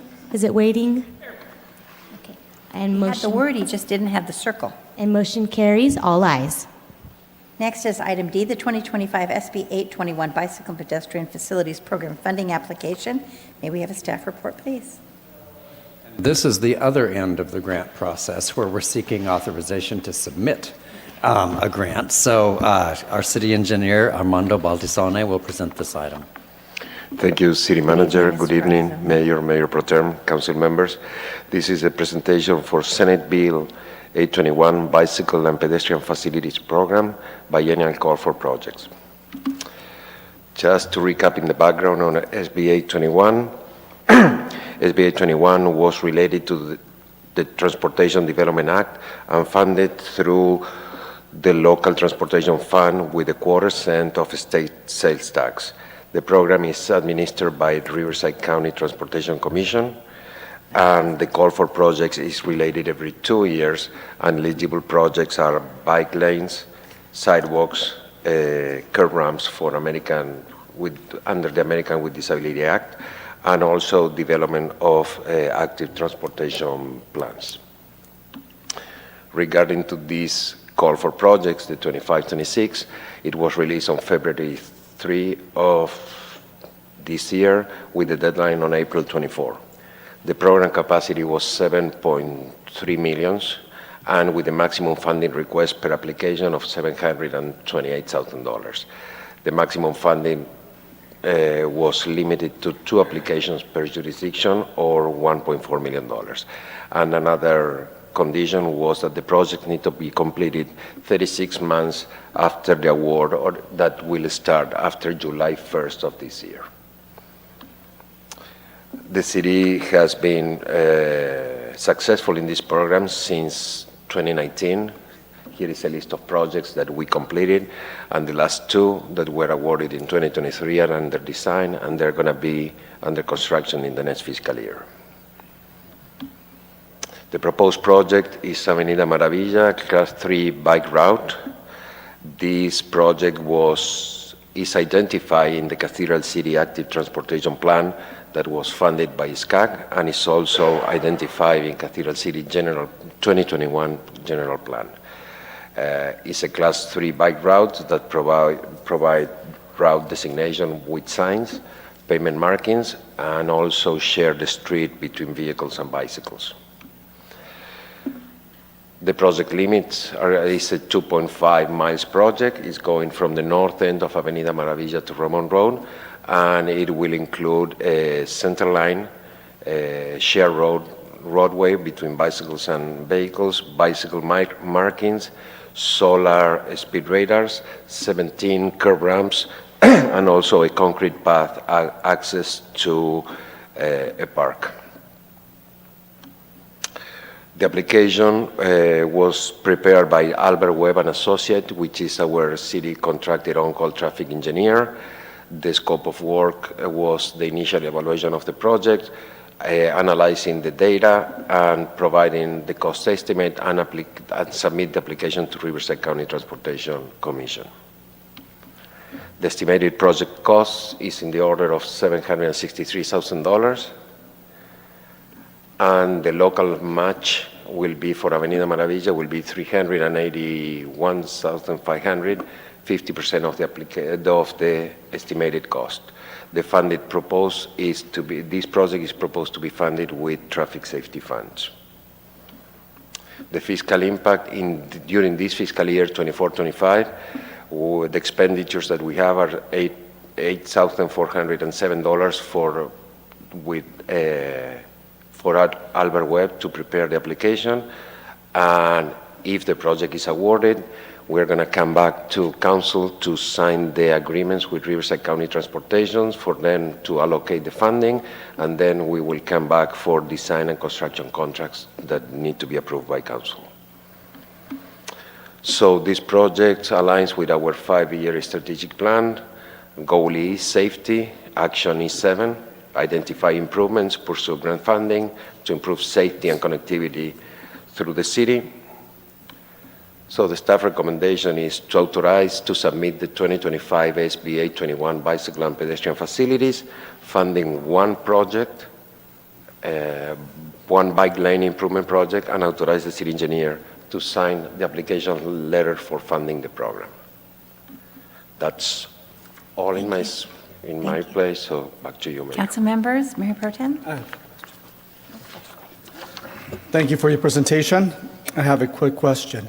Now, a little bit off the subject. You're Argentinian, the Pope was Argentinian. You had a direct line to call him for anything you did for forgiveness. Who are you going to call now? I had. I'm sorry. I had. We need to wait for the next one. Thank you. Yeah, I have a question that's actually on topic. So a large portion of this proposed project is in the bus line, and I see that you have traffic calming, but it looks like the traffic calming is stripage, signage, that kind of thing. So I'm just assuming there's no concerns with involving Sunline or, anything or with the buses? No, there's no. Okay, thank you.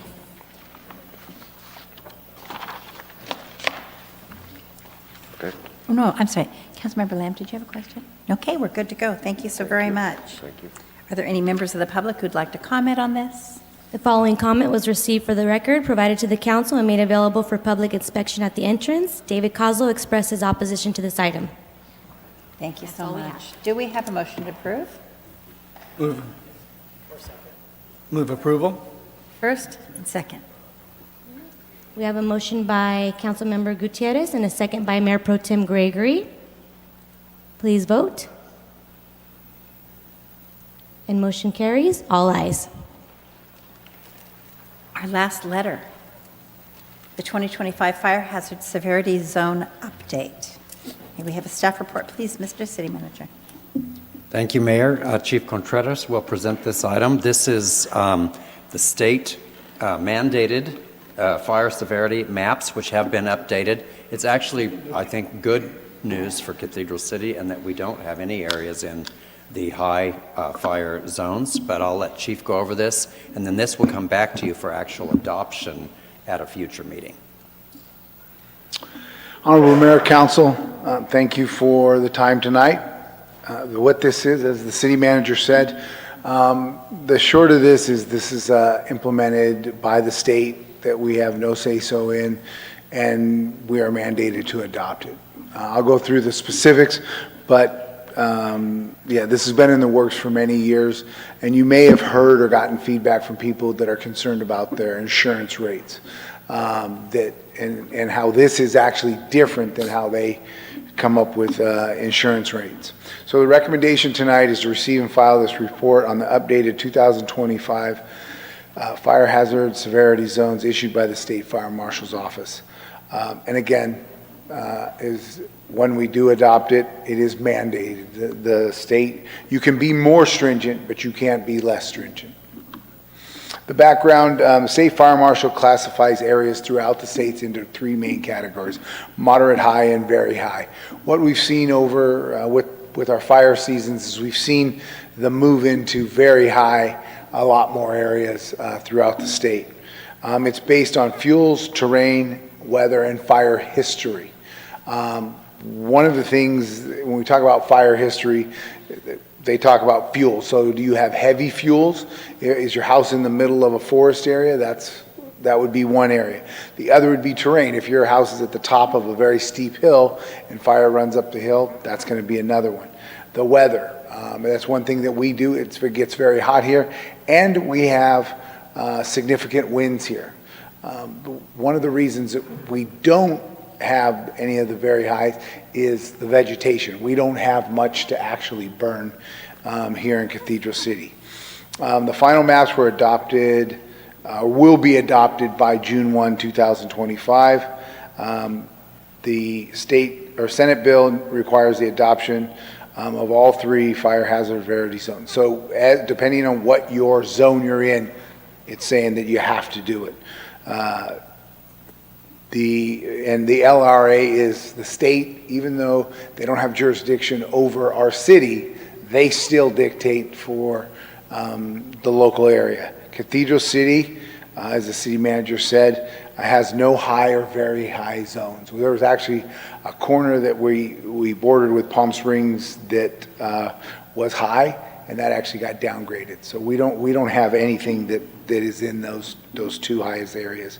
I know this isn't the best map, but the state does it by color. So yellow is moderate, orange is high, and red is very high. So you can see there by the map, we don't have any of the red, orange or red.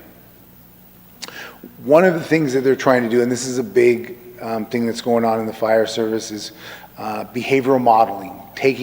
Going back and looking at historical data and saying, okay, what is fire going to do as it comes through here. Looking at what one of the things they call is ember cast. If you look at the fires up in LA, that's really what burned them. You had fires that were happening here, you had a heavy wind pushing it, and it sent the ember cast downwind. Through this reclassification, the state looked at 31 million acres. The public has access to these maps through the California State Fire Marshal's map viewer. And then Chapter 7A compliance hazard disclosure for the very high zones. At this time, and I want to make this clear, at this time, we're only in the moderate. And this is a code adoption year, and the fire marshal wanted me to make sure it was very clear that we could go through code adoption and the state fire marshal could change this again. So this is as of today or as of when we adopt the fire maps. I've already talked about the... So you're saying we're in the moderate, but really that's just portions of the city that's in the moderate. Correct. Right? Okay. There's some that aren't even rated. In the no. Right? Yeah, I'm looking at the map. Yeah, it looks like most. Yes. Just kind of up around Verano and then up around the Cove. Correct. The cove, the outer edge of the cove, yes. Yeah, okay. And that was the one area I want to say, there was a real small area on the edge of the cove that actually bordered Palm Springs. And I looked at that maybe last year, and that was the only corner, but we do not have any. Okay, all right, thank you. The CAL FIRE will assist the LRI mapping. Actually, that's a typo. They've already done it. The maps are hazard-based. And again, I want to be clear. This is something I've even had a couple calls to fire admin saying, what is this going to do to my insurance rates? The state fire marshal, the fire departments in Riverside, really all throughout the state, and the Chiefs Association has really pushed back, but they've made it very clear that the maps and what they come up with has nothing to do with the insurance rates. That's what they're telling us. Do insurance companies feel the same way? Again, I think that's how they operate, but at this time, there's no direct fiscal impact. We will have staff time, like I said, and I want to be very clear, with code adoption, things could change, and we'll deal with that at that time. Here's kind of our timeline. This was put out kind of, the state gave us these guidelines. We did when we put this out, the public comment. We've got the public meeting tonight. We'll do the first reading on May 14th, the second reading on May 28th, and look for adoption in June. Next step is this is something that in the fire community is a really big deal, so we're monitoring through, like I said, the different associations, align our planning. So we are going to do outreach into some of the areas, what they call home hardening. We're just, by the end of this year, we'll have everything inspected in the city as far as business, so then that'll be the second thing that we will work on with the fire marshal, and we'll do seasonal areas and home hardening, do free inspections, give information. That'll be part of our process. It will be part of the community outreach and defensible space. Again, with our community risk reduction programs, that will be something we'll bring in there. And then as updates become available, we'll bring it back to the council. Questions? Questions, council? They said that was just so clear, and they understood every word. Thank you. Thank you so much. Are there any members from the public who have We have written no or are comments, here? Mayor. None. No? All right. Then do we have, no, I can see everybody's putting their stuff away. They do not have any additional comments. So can we have a motion to approve? It is a receive and file, isn't it? No, it was just on here that said that, so I'm going to let it go.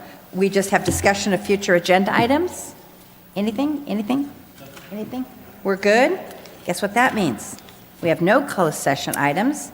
We are adjourned. Our next meeting will be held on May 14th, and a special city council meeting will be held on April 30th. See you all soon. Now, how would you know that? So how would you know?